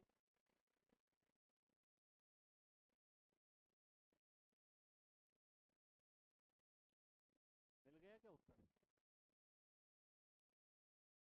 ये जो है ना, ये हो सकता है अहमवादी व्यक्तिता प्रधान साहित्य है, नरेंद्र शर्मा। नरेंद्र शर्मा ये राइट आंसर होगा, बाकी तीनों से, बाकी तीनों। आगे चलते हैं। कवि नरेंद्र शर्मा की रचना नहीं है, इनमें से रचना नहीं है, 3 है और एक बताओ देखिए कौन सी, बताओ। देखते ही पता लग गई आपको, पता है कौन सी किसकी है। विराम चिन्ह इनकी नहीं, बाकी तीनों के तीनों इन्हीं की है। अगला प्रश्न बहुत धांसू प्रश्न है। नई कविता की प्रवृत्तियों में सम्मिलित नहीं है। आप नई कविता तो है ना आपके सिलेबस में, चलो प्रयोगवाद नहीं, मेरी माई मिस्टेक। अब बताओ, बहुत ही बढ़िया प्रश्न है और इसके आप बताओ देखें इसका राइट आंसर क्या होगा। तब तक मैं पानी पी लेता हूँ। हेलो हेलो, हाँ आवाज़ आ रही है, बिल्कुल आ रही है आवाज़। कहीं धीरे तो नहीं आ रही आवाज़? मुझे लग रहा है एकदम धीरे आ रही है आवाज़। बताओ देखें फटाफट। क्लियर है आवाज़? थोड़ी सी आज हो सकता है प्रॉब्लम हो सकती है, धीरे हो सकती है, ये प्रॉब्लम है माइक में, लेकिन कोई बात नहीं। आप देखिए नई कविता के प्रवृत्तियों में सम्मिलित नहीं है ना। जीवन के प्रति इनमें आस्था है। इसमें दो तत्व प्रमुख है, अनुभूति की सच्चाई और बुद्धिमूलक यथार्थवाद दृष्टि। इसमें व्यक्ति का चित्रण है, वर्गीय चेतना के दायरे में किया गया है और ये जीवन मूल्यों को पुनः परीक्षा करती है। तो इसमें एक ऑप्शन ऐसा है जो गलत है, बिल्कुल गलत है, वो आपको पहचानना है। अब तक आपने देख लिया होगा कौन सा है। तो आप देखिए उसमें राइट आंसर जो है वो है ये। इनमें जीवन के प्रति आस्था नहीं है, अनास्था है। नई कवितावादियों में जीवन के प्रति क्या है? अनास्था है। ठीक है, बहुत ही बढ़िया क्वेश्चन था। आगे देखिए, कौन सी रचना धर्मवीर भारती की नहीं है? 45 नंबर क्वेश्चन है। कौन सी रचना धर्मवीर भारती की नहीं है? तो जल्दी से बताओ देखें, धर्मवीर भारती की कौन सी रचना नहीं है? ठंडा लोहा, देशांतर, कनुप्रिया, काठ की घंटियां। जल्दी से आंसर दीजिए। तो इसका राइट आंसर होगा काठ की घंटियां। किसकी है ये है सर्वेश्वर दयाल सक्सेना की। किसकी है ये? और बाकी तीनों की तीनों है धर्मवीर भारती की। मैं थोड़ा सा स्पीड से चलूंगा क्योंकि अभी तक क्वेश्चन ज्यादा पड़े हैं और कोई टेक्निकल खराबी ना आ जाए, तो मुझे डर है। कम से कम 100 क्वेश्चन तो हो ही जाना चाहिए। कौन सी रचना गिरजा कुमार माथुर की नहीं है? मंजीर, नाश और निर्माण, धूप के धान, चकित है, दुख। तो इनमें से आपको बताना है कि कौन सी रचना गिरजा कुमार माथुर की नहीं है। जल्दी से बताओ देखें। तो इसमें से आपने आंसर दे दिया होगा। ये जो रचना है कौन सी? ये भवानी प्रसाद मिश्र की है। किसकी है? भवानी प्रसाद मिश्र की है ना, भवानी प्रसाद मिश्र की है। क्लियर है बात? ओके, चलिए नेक्स्ट क्वेश्चन आप देखते हैं। कौन सी रचना शमशेर बहादुर सिंह की है? यानी अब की बार एक रचना शमशेर बहादुर सिंह की है, बाकी तीन नहीं है। तो तीन कौन सी नहीं है आपको बताना है, बताओ देखें जल्दी से। बहुत ही बढ़िया प्रश्न है, ये भी आप जानते हैं। तो शमशेर बहादुर सिंह आप जानते हैं कि इन्होंने एक प्लॉट खरीदा था और प्लॉट पर एक मोर्चा लगाया था। और ये आपको पता है मुक्ति बोध की रचना है ना, मुक्ति बोध की है। और ये गीत फरोश किसकी है? भवानी प्रसाद की है क्या, या नहीं है? गीत फरोश आप जानते हैं भवानी प्रसाद की है। तो फिर ये नदी की बांग छाया पर ये किसकी है? ये है अज्ञे की रचना है। 47 नंबर क्वेश्चन, आगे चलते हैं। बिहारी किस संप्रदाय में दीक्षित थे? बहुत सरल, निम्बार्क, चैतन्य, गौड़ीय या वल्लभ? तो राइट आंसर आपको मिल चुका होगा, बिहारी निम्बार्क संप्रदाय में दीक्षित थे। आगे चलते हैं। यदि प्रबंध काव्य एक विस्तृत वनस्थली है तो मुक्तक एक चुना हुआ गुलदस्ता। ये तो वाक्य पढ़ते ही आपने आंसर दे दिया होगा। इसका राइट आंसर हो जाएगा आचार्य शुक्ल। कौन सा हो जाएगा? आचार्य शुक्ल। आगे देखिए, बात वात शब्द युग्म का अर्थ है कथन, बुखार, कथन, तपन, वचन, हवा। इनमें से राइट आंसर कौन सा होगा? जल्दी से आप बताइए। देखिए, बात और वात, बात और वात, बात कहते हैं हवा को, तो यहाँ इसमें हवा, वचन और हवा, बात यानी वचन और हवा।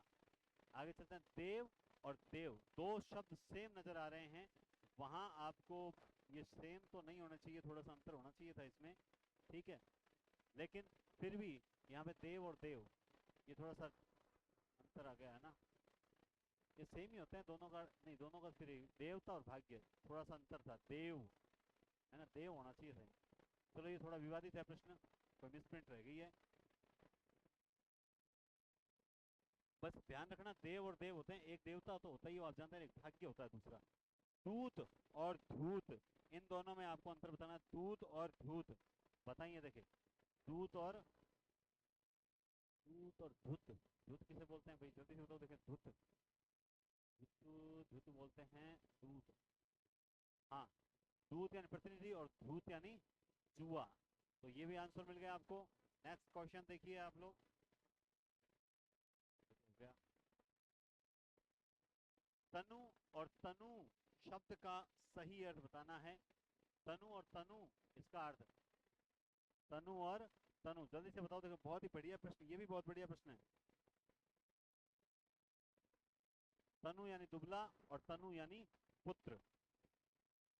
आगे चलते हैं। कौन सा कथन प्रेमचंद के उपन्यासों के संदर्भ में उचित है? सुरुचिपूर्ण प्रसंगों की उद्भावना, जीवन की वास्तविक समस्याओं को केंद्र में रखना, कथा प्रसंगों के मध्य वर्ग के तत्कालीन जीवन के साथ जोड़ देना। बताइए इनमें से कौन सा कथन सही है या तीनों के तीनों सही है? तो आप पढ़िए। पहले सुरुचिपूर्ण प्रसंगों को लिया था क्या उन्होंने? जीवन की वास्तविक समस्याओं पर वर्णन किया था क्या उन्होंने? कथा प्रसंगों के मध्य वर्ग के तत्कालीन जीवन को लिया था क्या? तीनों बातें सही है, उपयोग सभी कर दीजिए। आगे देखिए, वया रक्षाम भिकारिणी कंकाल कायाकल्प, तो बहुत ही बढ़िया है। आप जानते हैं इनको सुमेलित करना है। वया रक्षाम भिकारिणी कंकाल कायाकल्प। सबसे पहले आप मुझे बता दो कंकाल किसकी है? कंकाल आप जैसे बताओगे, कंकाल तित्ती इरावती तीनों उपन्यास, तो कंकाल किसकी है? 3 में जयशंकर प्रसाद। 3 में ढूंढ लीजिए। 3 में, अच्छा ये थोड़ा सा क्रम बिगड़ गया यहाँ पे, 1 2 3, यहाँ 3 में तो 2 जगह है 3 में। आगे देखिए, भिखारिणी, भिखारिणी किसकी है? विश्वम्भरनाथ शर्मा कौशिक की है क्या? है ना?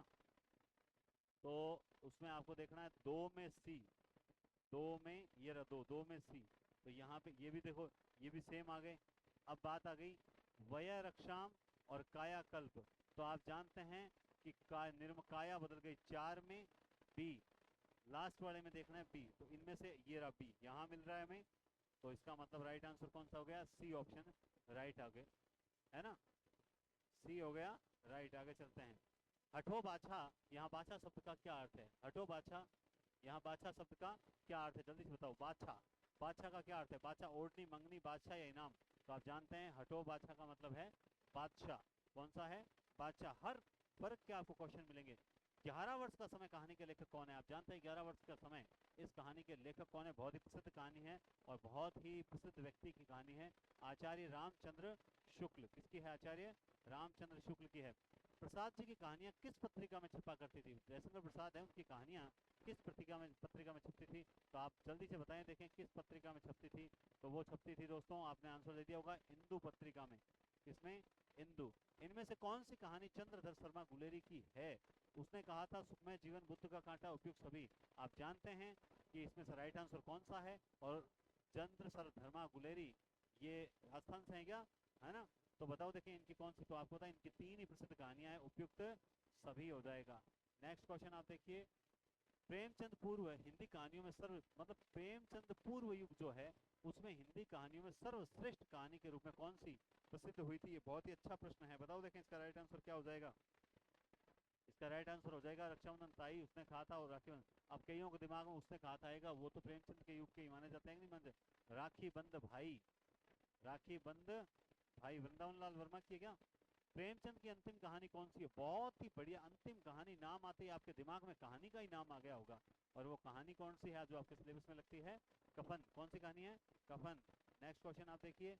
प्रदर्शन विधि के बारे में कथन सही नहीं है। एक बात, क्या प्रदर्शन विधि अमनोवैज्ञानिक होती है, मनोवैज्ञानिक होती है, करके सीखने के सिद्धांत पर आधारित है, मूर्त से अमूर्त चलती है? बताओ देखें। तो देखो, जो करके सीखने के सिद्धांत पर आधारित होती है वो हमेशा मनोवैज्ञानिक होती है, तो ये दोनों बातें सही हो गई। और जो मनोवैज्ञानिक करके सीखने के सिद्धांत पर आधारित होती है वो मूर्त से अमूर्त की ओर चलती है। ये तीनों विशेषता एक दूसरे का मतलब साथ दे रही है, यानी अमनोवैज्ञानिक इसका आंसर गलत होगा। आगे चलते हैं। स्त्रीण शब्द का के लिए सही वाक्यांश क्या है? स्त्रियों से मोह रखना, या स्त्रियों जैसे स्वभाव वाला, स्त्रियों से प्रभावित होने वाला, या स्त्रियों को खुश रखने वाला? बताइए स्त्रीण शब्द का अर्थ क्या होता है? स्त्रीण शब्द को एक नाम से और भी जाना जाता है, शिखंडी। शिखंडी क्या है? शिखंडी। स्त्रीण या शिखंडी किसे कहते हैं? जिसका स्वभाव किस जैसा है? स्त्रियों जैसा, स्त्रियों जैसा स्वभाव रखने वाले को शिखंडी कहा जाता है। आगे देखिए। व्याकरण शिक्षा स्वतंत्र रूप से किस विधि में नहीं दी जाती? व्याकरण शिक्षा स्वतंत्र रूप में किस विधि में नहीं दी जाती? जल्दी से आंसर बताइए। क्या राइट आंसर होगा? पाठ्य पुस्तक, निगमन, भाषा या भाषा संसर्ग? ये सर तो देखो चेंज हो जाता है, इसको मत लेना। भाषा संसर्ग, भाषा विधि, या निगमन, या पाठ्य पुस्तक? तो देखिए भाषा संसर्ग विधि में व्याकरण शिक्षा स्वतंत्र रूप से नहीं दी जाती, बल्कि साथ साथ दी जाती है। आगे देखें। किस क्रमांक में सही अर्थ है? हाथ कंगन को आरसी क्या, प्रत्यक्ष को प्रमाण क्या, सांप समुद्र की गति होना, डर जाना, सावन हरेना भादो सूखा, हमेशा एक जैसा रहना, और लिखे ईसा पढ़े मूसा, न पढ़ने योग्य न लिखावट? तो बताएं इसका राइट आंसर क्या होगा? तो जानते हैं सांप समुद्र की गति होना, डर जाना, ये नहीं है, ये नहीं है, बाकी तीनों के तीनों सही है। नेक्स्ट क्वेश्चन देखिए। क्या हुआ, सही चल रहा है? Okay okay. निम्नलिखित मुहावरों में से किस मुहावरे के सामने लिखित अर्थ सही नहीं है? बालू की भींत उठाना, व्यर्थ प्रयास करना, बगले झांकना, जवाब न दे पाना, राग बिगाड़ना, स्वर बेसुरा होना, लहू का घूंट पीना, क्रोध को दबाना। बताएं देखिए राइट आंसर क्या होगा। तो आप में से बहुत जने अब तक आंसर दे चुके होंगे। बालू की भींत उठाना का व्यर्थ प्रयास करना नहीं होता है। आगे देखें, मानसिक भाव छिपाना वाक्यांश के लिए समर्थक शब्द क्या? असूया, अमर्ष, अविद्या, अक्षहूर्त, धूर्त। जल्दी से आंसर दीजिए क्योंकि आगे बहुत जबरदस्त काव्य शास्त्र के प्रश्न आने वाले हैं जो आपको एक एक प्रश्न जो है पूरे टॉपिक क्लियर करवाने की हिम्मत रखते हैं। बताएं देखिए इसका राइट आंसर क्या होगा। तो इसका राइट देखो, असूया तो बोलते हैं ईर्ष्या को, तो ये तो होगा नहीं। ये अगर मानसिक भाव छिपाना, ये होता है क्रोध से संबंधित। ठीक है। अविद्या, मानसिक भाव छिपाने को क्या बोलते हैं? अवहिथा। क्या बोलते हैं? अवहिथा।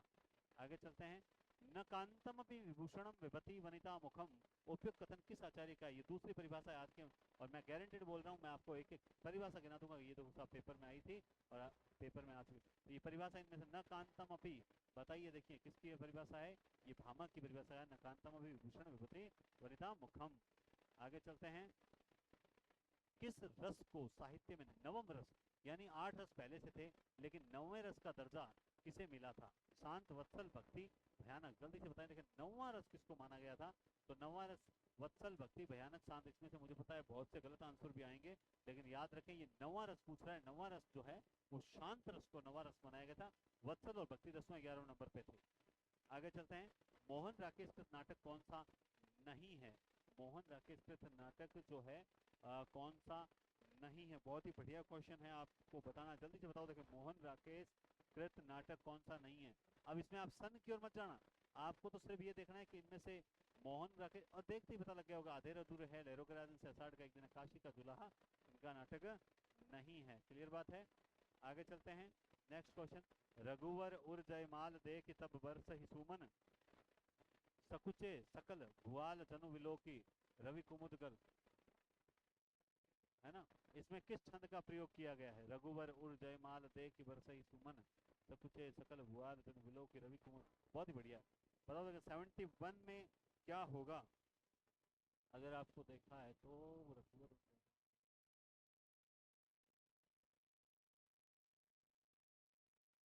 1 2 3 4 5 6 7 8 9 10 11 12 13।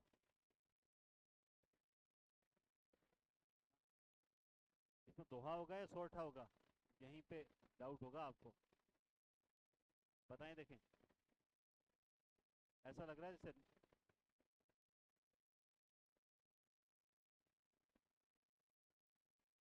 इसमें तो काउंट करना पड़ेगा। 1 2 3 4 5 6 7 8 9 10,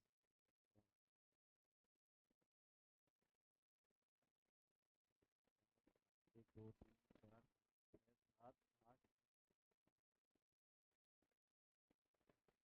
मैं भी कंफ्यूज हो रहा हूँ देखो, गिनने में शायद 1 2 3 4 5 6 लगा ही लेते हैं ना, यही तो बात है, हमारी कमी है।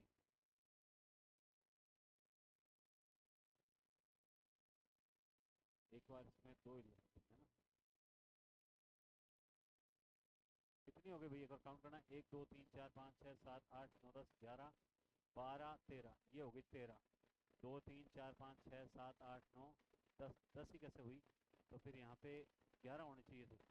बरस ही सुमन में मात्रा सही है क्या? चलो आगे और देखते हैं।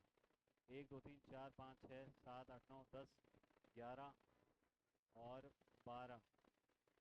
ठीक है, अच्छा यहाँ से लगाना था, सॉरी। 1 2, ये थोड़ा सा ऊपर नीचे होते गड़बड़ हो गई। 2 2 4 5 6 7 8 9 10 11 12 13, 13 है ना? तो बताओ देखें, 13 और 11 है, 13 11 तो दोहे में होती है। देखो एकदम सिंपल है दोहा, लेकिन फिर भी हमें कंफ्यूजन क्यों हो रहा है? क्योंकि एक तो थोड़ा सा टाइप में इधर उधर हो गया, इस कारण से गड़बड़ हो रही है। और कहीं ना कहीं आपको वहां पर कॉमा भी लगा हुआ मिलेगा, सब कुछ लगा हुआ मिलेगा। आपको देखना क्या है कि प्रथम और तृतीय चरण में मात्राएं 13 11 होती है तो दोहा है, 11 13 होती है सोठ है। बस ढंग से काउंट कर लेना, क्योंकि सरल प्रश्न कितना भी क्यों ना हो, बड़े बड़े योद्धा भी सरल प्रश्न गलत कर सकते हैं। आपको थोड़ा सा मात्राओं की गणना सही करनी है। अगर 13 11 है तो दोहा, 11 13 है तो सोरठा। राजा जनक के पुरोहित कौन थे? राजा जनक जो थे, सीता है ना, जो राजा जनक, उनके पुरोहित कौन थे बताओ देखें। वशिष्ठ थे, उपागुप्त थे, शतानंद थे, ये सब शंकर है यहाँ पर, शतानंद थे, विश्वामित्र थे। जल्दी से बताओ देखें कौन सा राइट आंसर होगा? शतानंद। कौन सा होगा? शतानंद। आगे देखिए, धीरज मन कीन प्रभु कहि चीन्हा, रघुपति कृपा भगति पाई, अति निर्मल बानी अस्तुति ठानी, ज्ञान गम्य जय रघुराई। यहाँ कौन सा काव्य गुण है? अब सबसे पहले ऐसे दोहे आते हैं ना, धीरज मन कीन्हा प्रभु कहु कहु चीन्हा, रघुपति कृपा भगति पाई, अति निर्मल बानी अस्तुति ठानी, ज्ञान गम्य जय रघुराई। ऐसी कंडीशन पे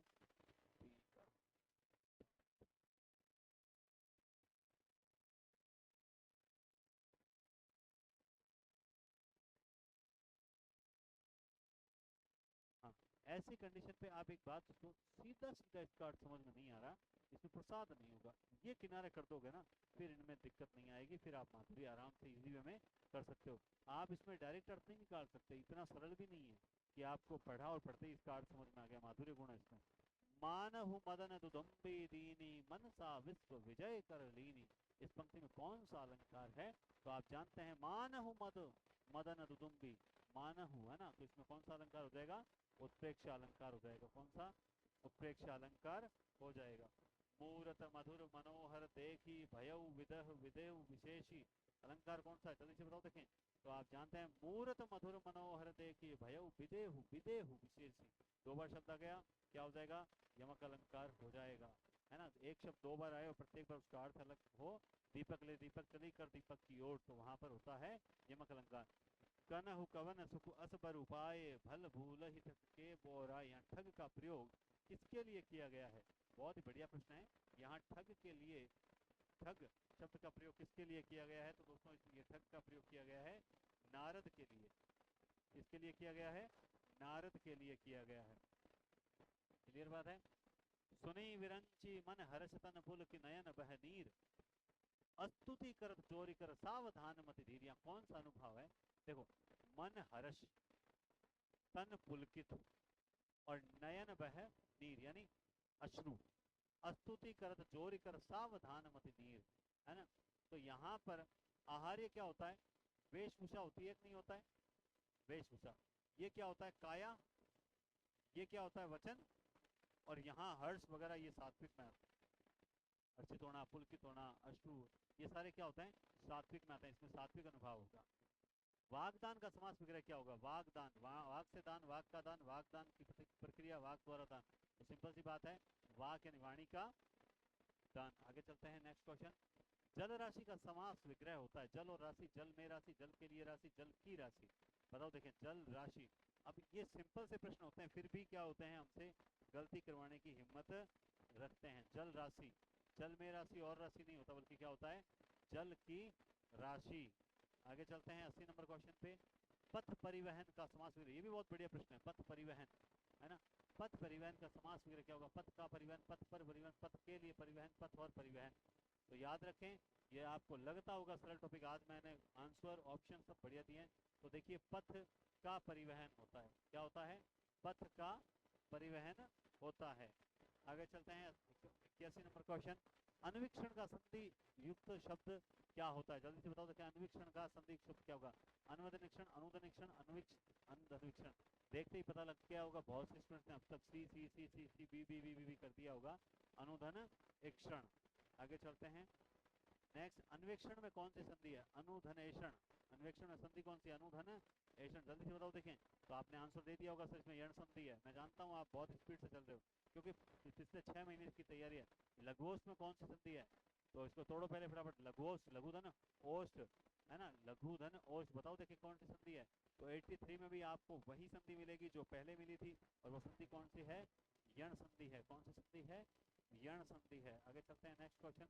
वक्रोक्ति को काव्य की आत्मा किसने माना है? जल्दी से बताओ देखिए, वक्रोक्ति को काव्य की आत्मा। अब कोई कहेंगे सर हमारे वक्रोक्ति सिद्धांत है ही नहीं। अरे माना नहीं है, लेकिन अलंकार को काव्य की आत्मा किसने माना, रस को किसने माना, इस प्रकार के प्रश्न आते हैं ना। तो इसलिए काव्य के आपको पता तो होना चाहिए ना वक्रोक्ति सिद्धांत है किसका।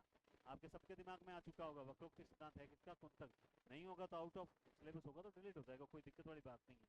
आगे चलते हैं, निम्नलिखित में से स्थायी भाव से मिलान कीजिए। बड़ा आपको ये, मुझे पता है कि ये इंपॉर्टेंट क्वेश्चन है, लेकिन किसी को लगता नहीं हो वो मैं क्या कर सकता हूँ। श्रृंगार, हास्य, वीर, इनके स्थायी भाव अक्सर बच्चे भूल जाते हैं, मैं खुद भूल जाया करता था। तो थोड़ा सा मिलान के लिए आपका दिमाग फ्रेश कर दें। श्रृंगार का क्या होता है? रति होता है कि नहीं होता है? हास्य का क्या होता है? हास होता है कि नहीं होता है? वीर का क्या होता है? उत्साह होता है कि नहीं होता है? रौद्र का क्या होता है? क्रोध होता है कि नहीं होता है? तो पहले में एक, ये तो पहले आएगा रति, हास, उत्साह, क्रोध। रति, हास, उत्साह, क्रोध। तो राइट आंसर क्या हो जाएगा? बी ऑप्शन राइट हो जाएगा। नेक्स्ट क्वेश्चन आप देखिए, निम्नलिखित युग्मों में से कौन सा युग्म गलत है? अवधि पूर्व हिंदी, ब्रजभाषा पश्चिम हिंदी, भोजपुरी पूर्व हिंदी, खड़ीवाला पश्चिम हिंदी। तो बहुत ही बढ़िया प्रश्न है, बताएं। देखें राइट आंसर क्या होगा, जल्दी से। सही चल रहा है? आवाज क्लियर है? ओके, ठीक है। तो आप देखिए, आप जानते हैं पूर्व हिंदी अवधि की है, पश्चिम हिंदी ब्रजभाषा पश्चिमी की है, खड़ी बोली पश्चिमी। ये भोजपुरी नहीं है, क्योंकि पूर्व के 36 भाग टाइम पर है स्ट्रिक के अकॉर्डिंग, ठीक है ना। तो भोजपुरी जो है वो पूर्व हिंदी की नहीं है, क्योंकि पूर्व के 36 भाग टाइम पर आपको ये ट्रिक पता होगी। आगे चलते हैं, देशांतर में कौन सा समास है? बिल्कुल, शब्द देखते ही आपको उत्तर मिलेगा देशांतर में कौन सा समास है। और आप में से सबने उत्तर दे दिया होगा, सर इसमें तत्पुरुष समास है, है ना। निम्नलिखित में से अलंकार, ये देखो कितना बढ़िया प्रश्न है, किसी को लगे कि नहीं लगे, बाकी मुझे बहुत बढ़िया प्रश्न लगते हैं ऐसे। एक बार और आप पेपर में देखना, आरपीएससी का पैटर्न है ये साहब, आरपीएससी ने दिए हैं पीछे से प्रश्न। उपमा अलंकार, आपको देखा उपमा अलंकार का इनमें से कौन सा उदाहरण, 4 उदाहरण देके आपसे पूछेंगे इसमें उपमा अलंकार का कौन सा उदाहरण है। कितना गजब प्रश्न है ये, आप देखें, है कि नहीं गजब? क्योंकि इसमें 4 अलंकार क्लियर हो रहे हैं। अवधेश के बालक चारि सदा तुलसी मन मंदिर में विहरे। बताइए इसमें उपमा अलंकार है क्या? नहीं है। मन मंदिर आ गया तो साहब इसमें रूपक अलंकार है। सरद शशि बरसात मनो घन घनसार अभेद। तो सर इसमें तो या तो देखो घन और घनसार करेंगे तो, और या मनो आ गया तो सर उत्प्रेक्षा है। ओस बिंदु चुग रही हंसनी मोती उनको जान, जान शब्द आ गया मतलब भ्रांतिमान है। कौन सा है? भ्रांतिमान। कोमल कुसुम समान देह हुई तप्त अहंकार। तो यहाँ पे समान आ गया डी में, तो राइट आंसर कौन सा होगा? डी में। जबरदस्त क्वेश्चन है, मानो या न मानो ये हकीकत है। अगला प्रश्न और देखिए, एक तगड़ा प्रश्न आपके सामने। सुमेलित कीजिए अलंकारों को। श्लेष अलंकार, आज तक आप इतना पढ़ते आए हो, इतना पढ़ते आए हो साहब, मेहनत को आप नकार नहीं सकते। ऐसे प्रश्न लाने के लिए भी है ना, मतलब यूँ सोचना पड़ता है कि वास्तव में बढ़िया है कि नहीं। आपके चर अलंकार क्लियर हो रहे हैं। श्लेष अलंकार का उदाहरण बताएं, देखिए। बलिहारी नृपकूप की गुण बिन बूंद न होई। भ्रांतिमान जान श्याम को श्याम घन नाच उठे वन मोर। उत्प्रेक्षा जान पड़ता नेत्र दे दे बड़े बड़े हिरकों में गोल है नीलम है जड़े। अच्छा, रूपक आशा मेरे हृदय मरु की मंजू मंदा की नहीं। बताओ, देखें मिलान करो जल्दी से, क्या होगा? एबीसीडी में से क्या होगा? 2 4 3 1, 1 2 3 4, 4 3 2 1, या 2 3 4 1? तो मैं आपको बता दूं, इसका आंसर राइट यही होगा, 1 2 3 4, एकदम सही सेट किए हुए हैं ये से। यहाँ गुण का अर्थ रस्सी और गुण से है। जान श्याम को श्याम, तो ये है भ्रांतिमान। उत्प्रेक्षा जान पड़ता यानी जानो जनो जनु जनु, मानो मनो मनु मनु। और रूपक अलंकार मेरे हृदय मरु की मंजू मंदाकिनी, है ना, हृदय को मरु कहा इसीलिए मंदाकिनी कहा है, तो ये भी रूपक अलंकार है। आगे चलते हैं, निम्न में से कौन सा सर्ग कामायनी से संबंधित नहीं है? चिंता, क्रोध, ईर्ष्या, लज्जा। चिंता, क्रोध, ईर्ष्या, लज्जा, इनमें से कौन सा सर्ग कामायनी का नहीं है? बताओ देखिए, चिंता, आशा, श्रद्धा, काम, वासना, लज्जा। चिंता, आशा, श्रद्धा, काम, वासना, लज्जा। राइट आंसर हो जाएगा क्रोध, क्यों? क्रोध तो निबंध में से है रामचंद्र शुक्ल के। नई कविता की विशेषता, नई कविता की विशेषता नहीं है भाषा का नया प्रयोग, भाषा का नया प्रयोग, क्षणवाद का महत्व, परंपरा की नई व्याख्या और कल्पना की प्रचुरता। तो आप बताएं, देखिए नई कविता, आप नई कविता बोलते हो सर हमारे तो सिलेबस में नई कविता है, तो बताओ मुझे इसमें ये कह रहा है नई कविता की कौन सी विशेषता नहीं है? तो याद रखें, आपने अब तक आंसर दे दिया होगा। भाषा का नया प्रयोग था, क्षणवाद का महत्व था, परंपरा की नई व्याख्या भी करते थे। बिल्कुल ये सही बात है, परंपरा की नई व्याख्या। पीछे जब नई कविता की विशेषता पूछी तब मैंने इसी बात को घुमा के लिखा था। कल्पना की प्रचुरता नहीं थी, तो राइट आंसर इसका हो जाएगा डी, कल्पना की प्रचुरता नहीं थी। और जीवन के प्रति इनके मन में अनास्था थी, आस्था नहीं थी। इस बात को आप याद रखिएगा। महावीर प्रसाद द्विवेदी से संबंधित कथन है, कौन सा कथन है? द्विवेदी जी के प्रयत्नों से खड़ी बोली काव्य की मुख्य भाषा बनी थी क्या? भाई साहब बनी थी, बिल्कुल। उनके काव्य भाषा का व्याकरण की दृष्टि से परिमार्जन हुआ था क्या? बिल्कुल हुआ था। द्विवेदी जी ने समस्या पूर्ति को छोड़कर स्वतंत्र विषयों पर कविता लिखने की परंपरा की परामर्श की थी, बिल्कुल दी थी। उपयुक्त सभी। आपने अगर ढंग से पढ़ रखा है ना, एक भी प्रश्न गलत नहीं जाएगा। भारतेंदु युगीन कविता की विशेषता नहीं है राष्ट्रीय भावबोध की अभिव्यक्ति, सामाजिक जीवन की उपेक्षा, प्रकृति का उद्दीपन रूप में चित्रण, समस्या पूर्ति के माध्यम से रचना कौशल की प्रस्तुति। बताएं दोस्तों, इसमें से भारतेंदु काल की कौन सी विशेषता नहीं है? बताओ। राष्ट्रीय भावबोध की अभिव्यक्ति, सामाजिक जीवन की उपेक्षा, प्रकृति का उद्दीपन रूप, समस्या। मैं गारंटी से बोल रहा हूँ कुछ लोग यहाँ कंफ्यूज हो गए, लेकिन आप बताओ मुझे, क्या भारतेंदुवादियों ने सामाजिक जीवन की उपेक्षा की थी क्या? अरे साहब बिल्कुल नहीं की थी। इसका राइट आंसर होगा बी। आगे चलते हैं।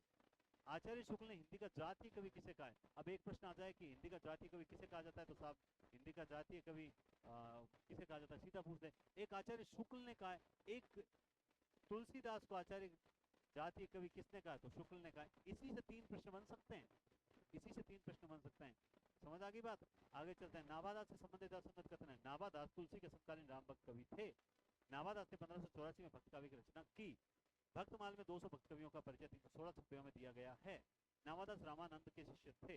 अब कुछ लोग तो यहाँ पर ही कर देंगे, सर हमने किताबों में 1585-86 पढ़ा है। साहब ये जो सन है ना, इनमें मत उलझ इतना। आप जब तक चारों ऑप्शन नहीं देख लो तब तक गलत मत करना, कभी आंसर मत करना, क्योंकि 84-85 मत उलझना। आप जानते हैं ये बात जो यहाँ पर आई है, क्या नाभादास रामानंद के शिष्य थे क्या? बिल्कुल नहीं थे। तो ये 84-85 में तो डाउट हो सकता है, कुछ 84 मानते हैं, कुछ 85 मानते हैं, लेकिन ये तो बिल्कुल गलत है ना, है ना? ये तो बिल्कुल गलत है ना। आप इसे गलत साबित नहीं कर सकते, लेकिन ये बिल्कुल गलत है, इसको तो कोई भी सही साबित नहीं कर सकता। ये 84 तो फिर भी आपको किसी ऑथेंटिक किताब में मिल जाएगा, लेकिन ये किसी भी ऑथेंटिक किताब में नहीं मिलेगा। चारों ऑप्शन पढ़े बिना कभी भी आंसर मत करना। समाचार सुधावर्षन का प्रकाशन कहाँ से आरंभ हुआ? मैंने कहा था आज पत्रिका का प्रश्न लाया, आगे मैं 3-4 पत्रिकाओं के प्रश्न और लाऊंगा। समाचार सुधावर्षन जो प्रकाशन है वो होता था दोस्तों कलकत्ता से। देखो, समाचार सुधा, 2 स आते, क 2 क आते हैं, बस सेट कर लिया माइंड में, 2 स 2 क। आगे चलते हैं।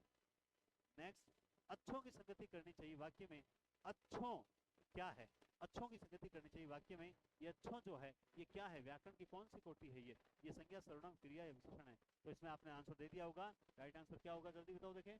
राइट आंसर होगा संज्ञा। अच्छों की संगति करनी चाहिए, इसमें जो है राइट आंसर होगा संज्ञा। कौन सा होगा? संज्ञा। आगे चलते हैं। संज्ञा मुख्यतः, हाँ बिल्कुल, विशेषण नहीं होगा, संज्ञा ही होगा। क्लियर है? संज्ञा मुख्यतः कितने प्रकार की होती है? सिंपल क्वेश्चन है। संज्ञा चाहे मुख्यतः पूछे चाहे किसी भी आधार पर पूछे, संज्ञा को आपको कितना करना है? 3 ही करना है। कितना करना है? 3 ही करना है। आगे चलिए। भाववाचक संज्ञा का निर्माण किससे नहीं होता? समुच्चयबोधक अव्यय, जातिवाचक, सर्वनाम या विशेषण?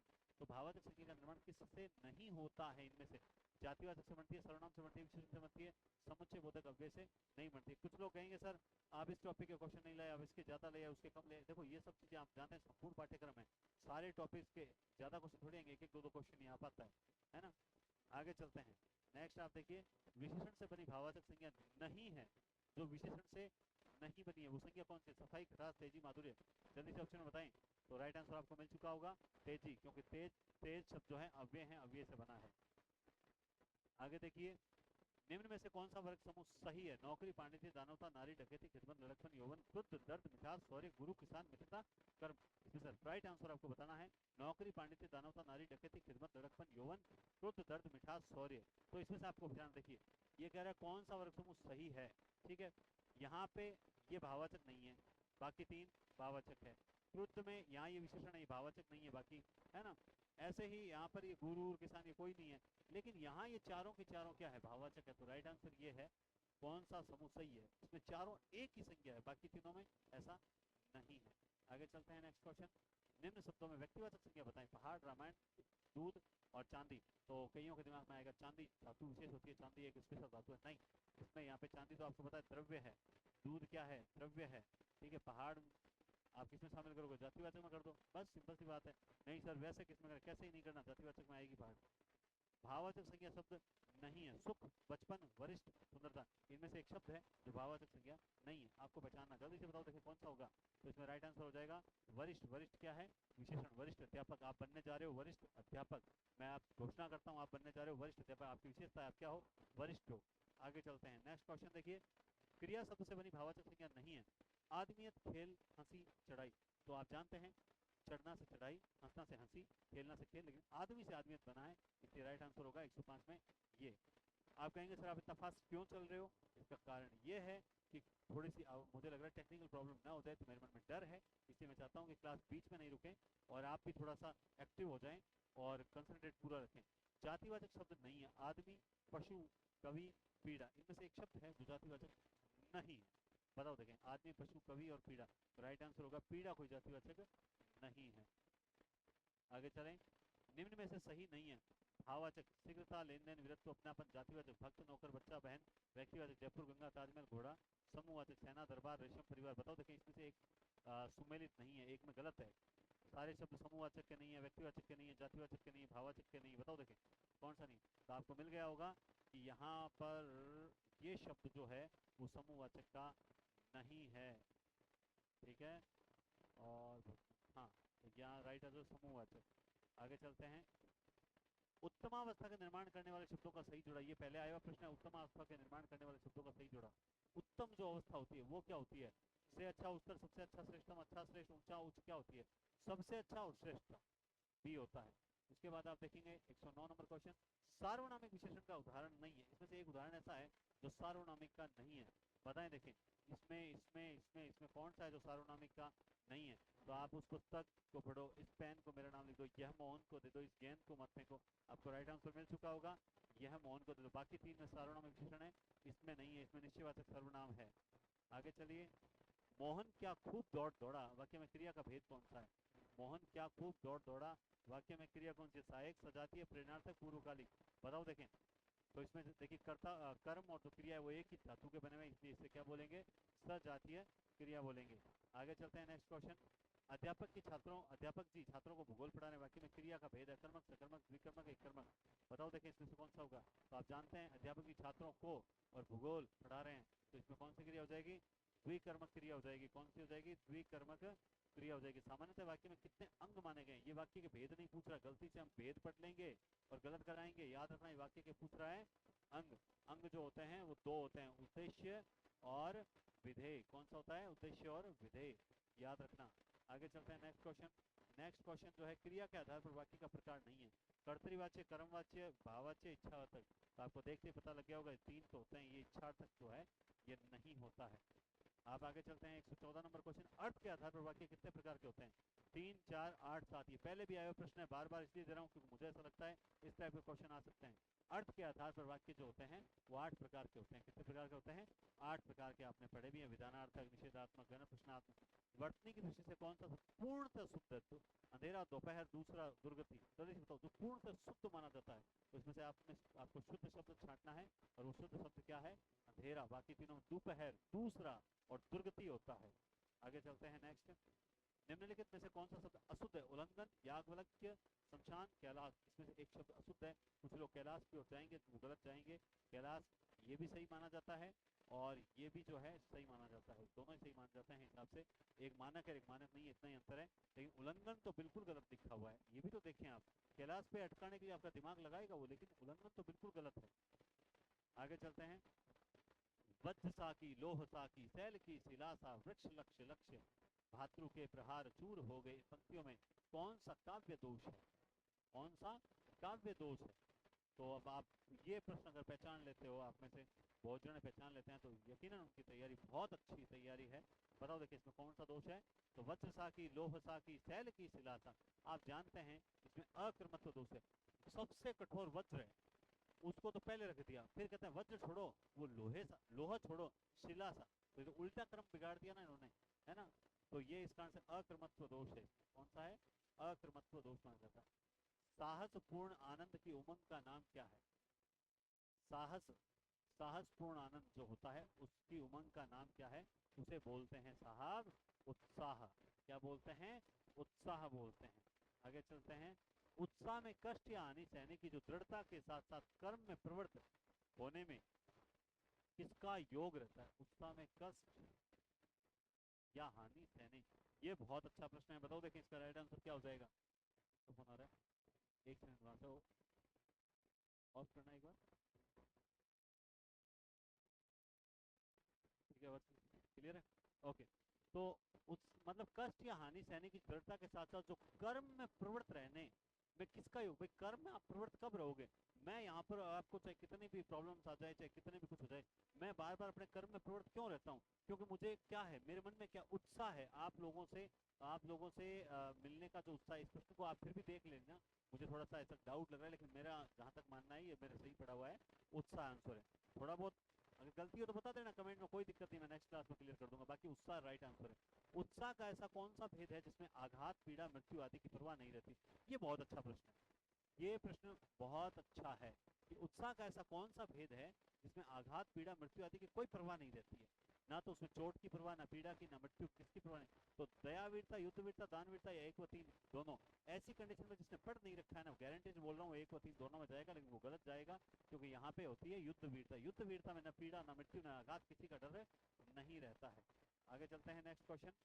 आगे देखिए, निम्नलिखित में से भाववाच्य वाक्य का चयन कीजिए। आपको भाववाच्य चुनना है। मैंने भाववाच्य की विशेषताएं बता रखी है। भाववाच्य का मतलब होता है जिसमें अंत में जाना क्रिया होती है और अकर्मक वाला वाक्य होता है, कर्ता के साथ से या द्वारा लगा होता है। अब आप बता दो इसमें भाववाच्य कौन सा? 121 नंबर में जल्दी से बताओ। देखें, कनिष्का खाना नहीं बना सकती, तो इसमें तो कर्म आ गया। तृप्ति आज अजमेर जा रही है, ठीक है, तो यहाँ पे जाना क्रिया आई नहीं है। ये चित्र गुंजन द्वारा बनाया गया, तो ये चित्र आ गया। कनक से पढ़ा नहीं जाता, यहाँ कर्म मौजूद नहीं है, जाता भी है और से भी आ गया, तो राइट आंसर हो जाएगा डी ऑप्शन। कैसे हो जाएगा? यूट्यूब पर मेरा वाच्य लिख के, वाच्य नरेंद्र दान चरण लिख के आपका आ जाएगा। बहुत गजब बता रखा है। इनमें कर्तृवाच्य से संबंधित वाक्य कौन सा है? आरा मशीन से कर्तृवाच्य, क्या पूछ रहा है? कर्तृ। आरा मशीन से लकड़ी काटी जा रही है, नहीं होगा। वृत्र से चला नहीं गया, वृत्र से चला नहीं होगा। लोगों से वह करुण दृश्य नहीं देखा गया, नहीं होगा। भारत ने एक उपग्रह छोड़ा, ये हो गया। यह है कर्तृवाच्य। कर्तृवाच्य हमेशा सिंपल होते हैं। आगे चलते हैं, नेक्स्ट क्वेश्चन। हलवाई का स्त्रीलिंग क्या होता है? हलवाइन, हलवाइन, हलवाइन, हलवानी। इसका राइट आंसर आपको मिल चुका होगा, हलवाइन। राइट आंसर क्या हो जाएगा? हलवाइन। क्या हो जाएगा? हलवाइन। आगे चलते हैं, कौन सा स्त्रीलिंग शब्द है? छाछ, तिल, काढ़ा, टेसु। कौन सा स्त्रीलिंग शब्द है? टेसु, काढ़ा, तिल, छाछ। हाँ बताओ, देखिए स्त्रीलिंग क्या होगा? स्त्रीलिंग होगा छाछ। स्त्रीलिंग क्या है? छाछ। मातृभाषा का उद्देश्य क्या है? 125 नंबर क्वेश्चन आप देखिए, मातृभाषा का उद्देश्य क्या होता है? सौंदर्यात्मक विकास, भावात्मक विकास, बौद्धिक विकास। अब कुछ किताबों में ये सभी दे रखा है, बाकी मेरे हिसाब से मातृभाषा आपके भावनात्मक विकास करती है, भावात्मक विकास करती है। ये कौन सा विकास होता है इस तरह का, है ना? तो ये मैं इसको गलत बताता हूँ। बाकी कई जगह ये सभी दे रखा है, क्योंकि ये तो आदत पड़ी हुई है उपयुक्त सभी देने की। बच्चों में सीखने से होने वाला प्रभावपूर्ण जो परिवर्तन है वो क्या है? बच्चों में भाई सीखते हैं ना बच्चे, तो क्या परिवर्तन आता है? व्यवहार में परिवर्तन, मूल परिवर्तन, व्यक्तिगत प्रेरणाओं में परिवर्तन, या इनमें से कोई नहीं? तो जब बच्चे सीखते हैं तो क्या होता है उसमें? उनमें व्यवहार में परिवर्तन आता है। क्या आता है? व्यवहार में परिवर्तन आता है। ठीक है, नेक्स्ट क्वेश्चन आप देखिए। भारतीय बालक को भाषा सीखनी होती है, मातृभाषा, क्षेत्रीय भाषा, अंग्रेजी भाषा, हिंदी क्षेत्र की हिंदी भाषा। बताओ देखिए, तो भारतीय बालक जो है उसे कौन सी भाषा सीखनी होती है? भारतीय बालक को सारी की सारी सीखनी होती है। अंग्रेजों को अंग्रेजी नहीं सीखनी होती है ना, अपने को तो सीखनी ही पड़ती है। आगे चलिए, भाषा विकास के अंतर्गत अधिग्रहण करने की वह अवस्था जिसमें बालक शुद्ध उच्चारण कहाँ करने लगता है? किस उम्र में करने लगता है? तो बच्चा शुद्ध उच्चारण जो है 5, 3, 8 किसमें शुद्ध उच्चारण करने लगता है? 3 वर्ष में। किसमें करने लगता है? 3 वर्ष में। आगे चलिए, विभिन्न कार्य क्षेत्रों से जुड़ी प्रयुक्तियों से विद्यार्थियों को परिचित कराया जाना चाहिए। मैं आपको एक बात और बता दूं, शिक्षण विधियों में अक्सर कई स्टूडेंट्स को बहुत दिक्कत आती है। मैं शिक्षण विधियों के, मेरे पास 500 क्वेश्चन मैंने तैयार करवा लिए और मैं 100 के 5 वीडियो बनाऊंगा, 100 के, ठीक है ना? 5 वीडियो बनाने का विचार है। कितने? 500 क्वेश्चन आपको, और ऐसे ही मैं आपको पीडीएफ भी दे दूंगा। और वो वीडियो मैं कल से या परसों से स्टार्ट कर रहा हूँ, दो वीडियो एक दिन में बनाऊंगा, दो वीडियो, ताकि एक वीडियो आपको सुबह 7-8 बजे मिल जाए, 7 से 8 बजे के करीब, और एक वीडियो जो है वो आपको ये जो इस टाइम मिल जाए, है ना? ताकि आपको शिक्षण विधियों से भी थोड़ा सा मैं परिचित करवा दूँ। और 500 क्वेश्चन में से अगर आपके 10-12 क्वेश्चन आ गए तो एक बहुत बड़ा सहारा मिल जाता है कि 10-12 तो आ गए। 8 क्वेश्चन में अगर मान लो फिर भी अपना थोड़ा बहुत कुछ आपके भी पढ़ा हुआ है, अपन 17-18 क्वेश्चन कर देते हैं तो बहुत अच्छी बात होती है ना? वैसे भी रीड में बहुत, हाँ इसका उत्तर बताना था बाकी। तो क्या है, विभिन्न कार्य क्षेत्रों से जुड़ी प्रयुक्तियों से विद्यार्थियों को परिचित कराया जाना चाहिए। इस कथन में प्रयुक्ति से क्या तात्पर्य है? बहुत ही अच्छा प्रश्न है। इस कथन में प्रयुक्ति से क्या तात्पर्य है? प्रयुक्ति का मतलब प्रयुक्तियों से विद्यार्थी, हाँ, कार्य क्षेत्रों से जुड़ी भाषा। आप जैसे पारिभाषिक शब्दावली नहीं बोलते, विशिष्ट भाषा का प्रयोग करना भी बच्चों को आना चाहिए। प्रयुक्ति मतलब विशिष्ट भाषा प्रयोग से। तो इस ये टेक्निकल एक तरह से लैंग्वेज है, थोड़ी सी टिपिकल रहती है। प्रवाहमयता मौखिक अभिव्यक्ति की एक महत्वपूर्ण विशेषता। भाई मौखिक अभिव्यक्ति करते समय प्रवाह रहना चाहिए। निम्नलिखित में से किससे प्रवाहमयता का संबंध सर्वाधिक माना जाता है? बहुत ही सिंपल क्वेश्चन है। विराम चिन्हों के उचित प्रयोग से प्रवाह रहता है, या सरल सुबोध भाषा का प्रयोग करना, या वार्तालाप करते समय शिष्टाचार का ध्यान रखना, या सर्वमान्य भाषा के प्रयोग के साथ साथ अप्रचलित मतलब अप्रचलित शब्दों का भी पर्याप्त प्रयोग करना। आपको नहीं लगता तीन बातें बिल्कुल एकदम निराधार है? अगर भाषा में प्रवाह चाहिए तो आपको इसकी आवश्यकता पड़ती है। भाषा में प्रवाह चाहिए तो विराम चिन्हों की आवश्यकता पड़ती है। विराम चिन्हों का सही प्रयोग करोगे ना तो ही भाषा में प्रवाह बना रहेगा। निम्नलिखित में से कौन सा भाव प्रकाशन शिक्षण का उद्देश्य है? 131 नंबर क्वेश्चन है, बहुत ही बढ़िया क्वेश्चन है। बताओ देखें इसका राइट आंसर क्या होगा? छात्रों को शुद्ध उच्चारण, उचित स्वर, उचित गति के साथ बोलना सीखना, छात्रों को निसंकोच होकर अपने विचार व्यक्त करने में योग्य बनाना, विषय के अनुकूल और प्रसंग के अनुकूल शैली का प्रयोग करना सिखाना, या उपयुक्त सभी। अब कई तो बिना पढ़े क्या गुरुजी उपयुक्त सभी है मतलब उपयुक्त? हाँ, बात सही है, ये तीनों बातें सही लिख रहा है। शुद्ध उच्चारण, उचित स्वर, निसंकोच होकर अपने विचार व्यक्त करना, विषय के अनुकूल प्रसंग के अनुकूल भाषा का प्रयोग करना, ये बिल्कुल सही बात है।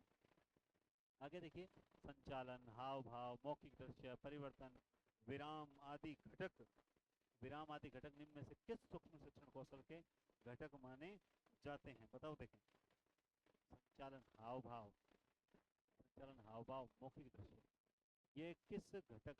उदाहरण सहित श्यामपट लेखन, उद्दीपन, प्रस्तावना। उदाहरण सहित श्यामपट लेखन, उद्दीपन, परिवर्तन, तो ये माने जाते हैं उद्दीपन परिवर्तन कौशल के। किसके माने जाते हैं? उद्दीपन परिवर्तन कौशल के। राइट आंसर है उद्दीपन परिवर्तन कौशल। श्रवण, पठन, लेखन आदि किस उद्देश्य? भाई इन तीनों को बोलते क्या हो आप? सीधा LSRW को आप बोलते क्या हो? आप बोलते हैं सर कौशल।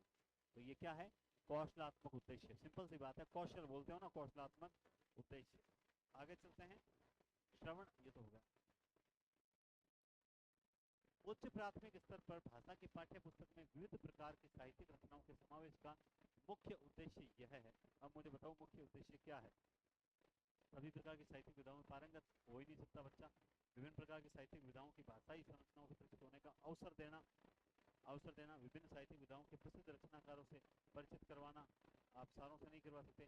पाठ्य पुस्तक निर्माण की परंपरा का निर्वाह करना, पाठ्य पुस्तक निर्माण की परंपरा का निर्वाह भी नहीं करवा सकते। आप उनको ये अवसर दे सकते हो कि वो साहित्यिक विधाओं की भाषाओं से परिचित हो जाए।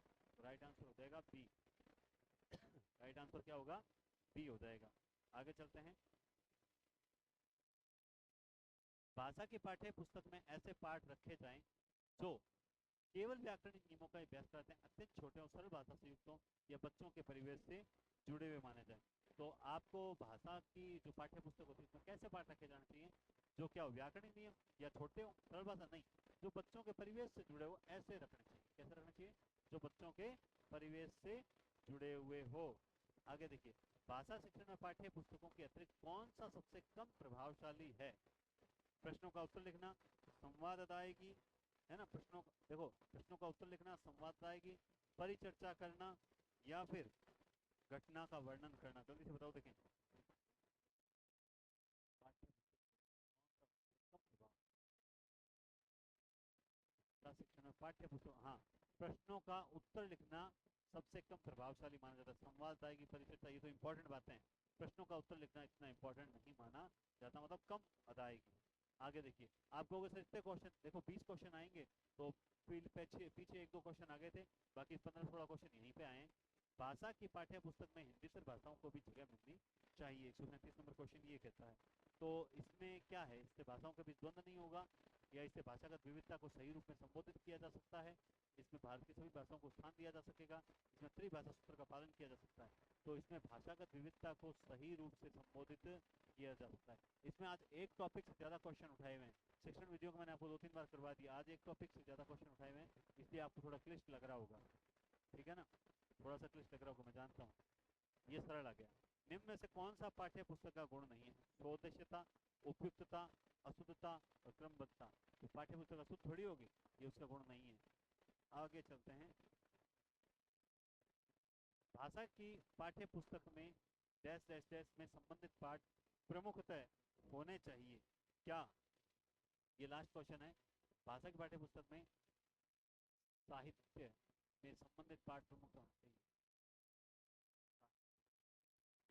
साहित्य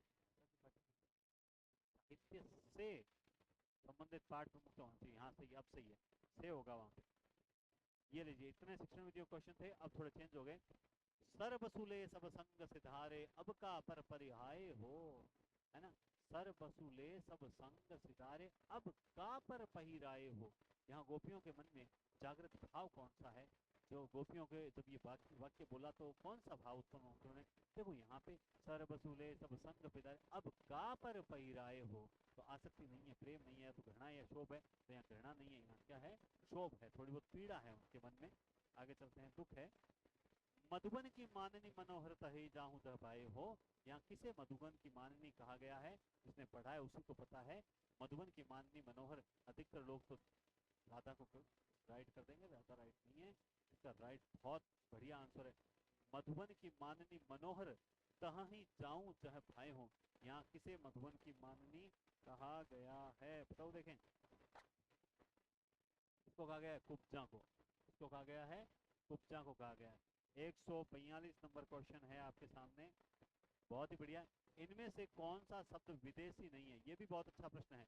अब इसमें कर्ज देखते ही दिमाग में कर्ज भी आता होगा, लेकिन आपके दिमाग में कर्ज नहीं आना चाहिए, क्योंकि अपने को कर्ज नहीं लेना है, अपने सिलेक्ट वैसे ही करवा लेंगे। कर्ज, तबादला, औरत, ये तीनों ही विदेशी हैं। तिलक जो है वो विदेशी शब्द नहीं है। बहुत ही जल्द हम एंड की ओर पहुंच रहे हैं।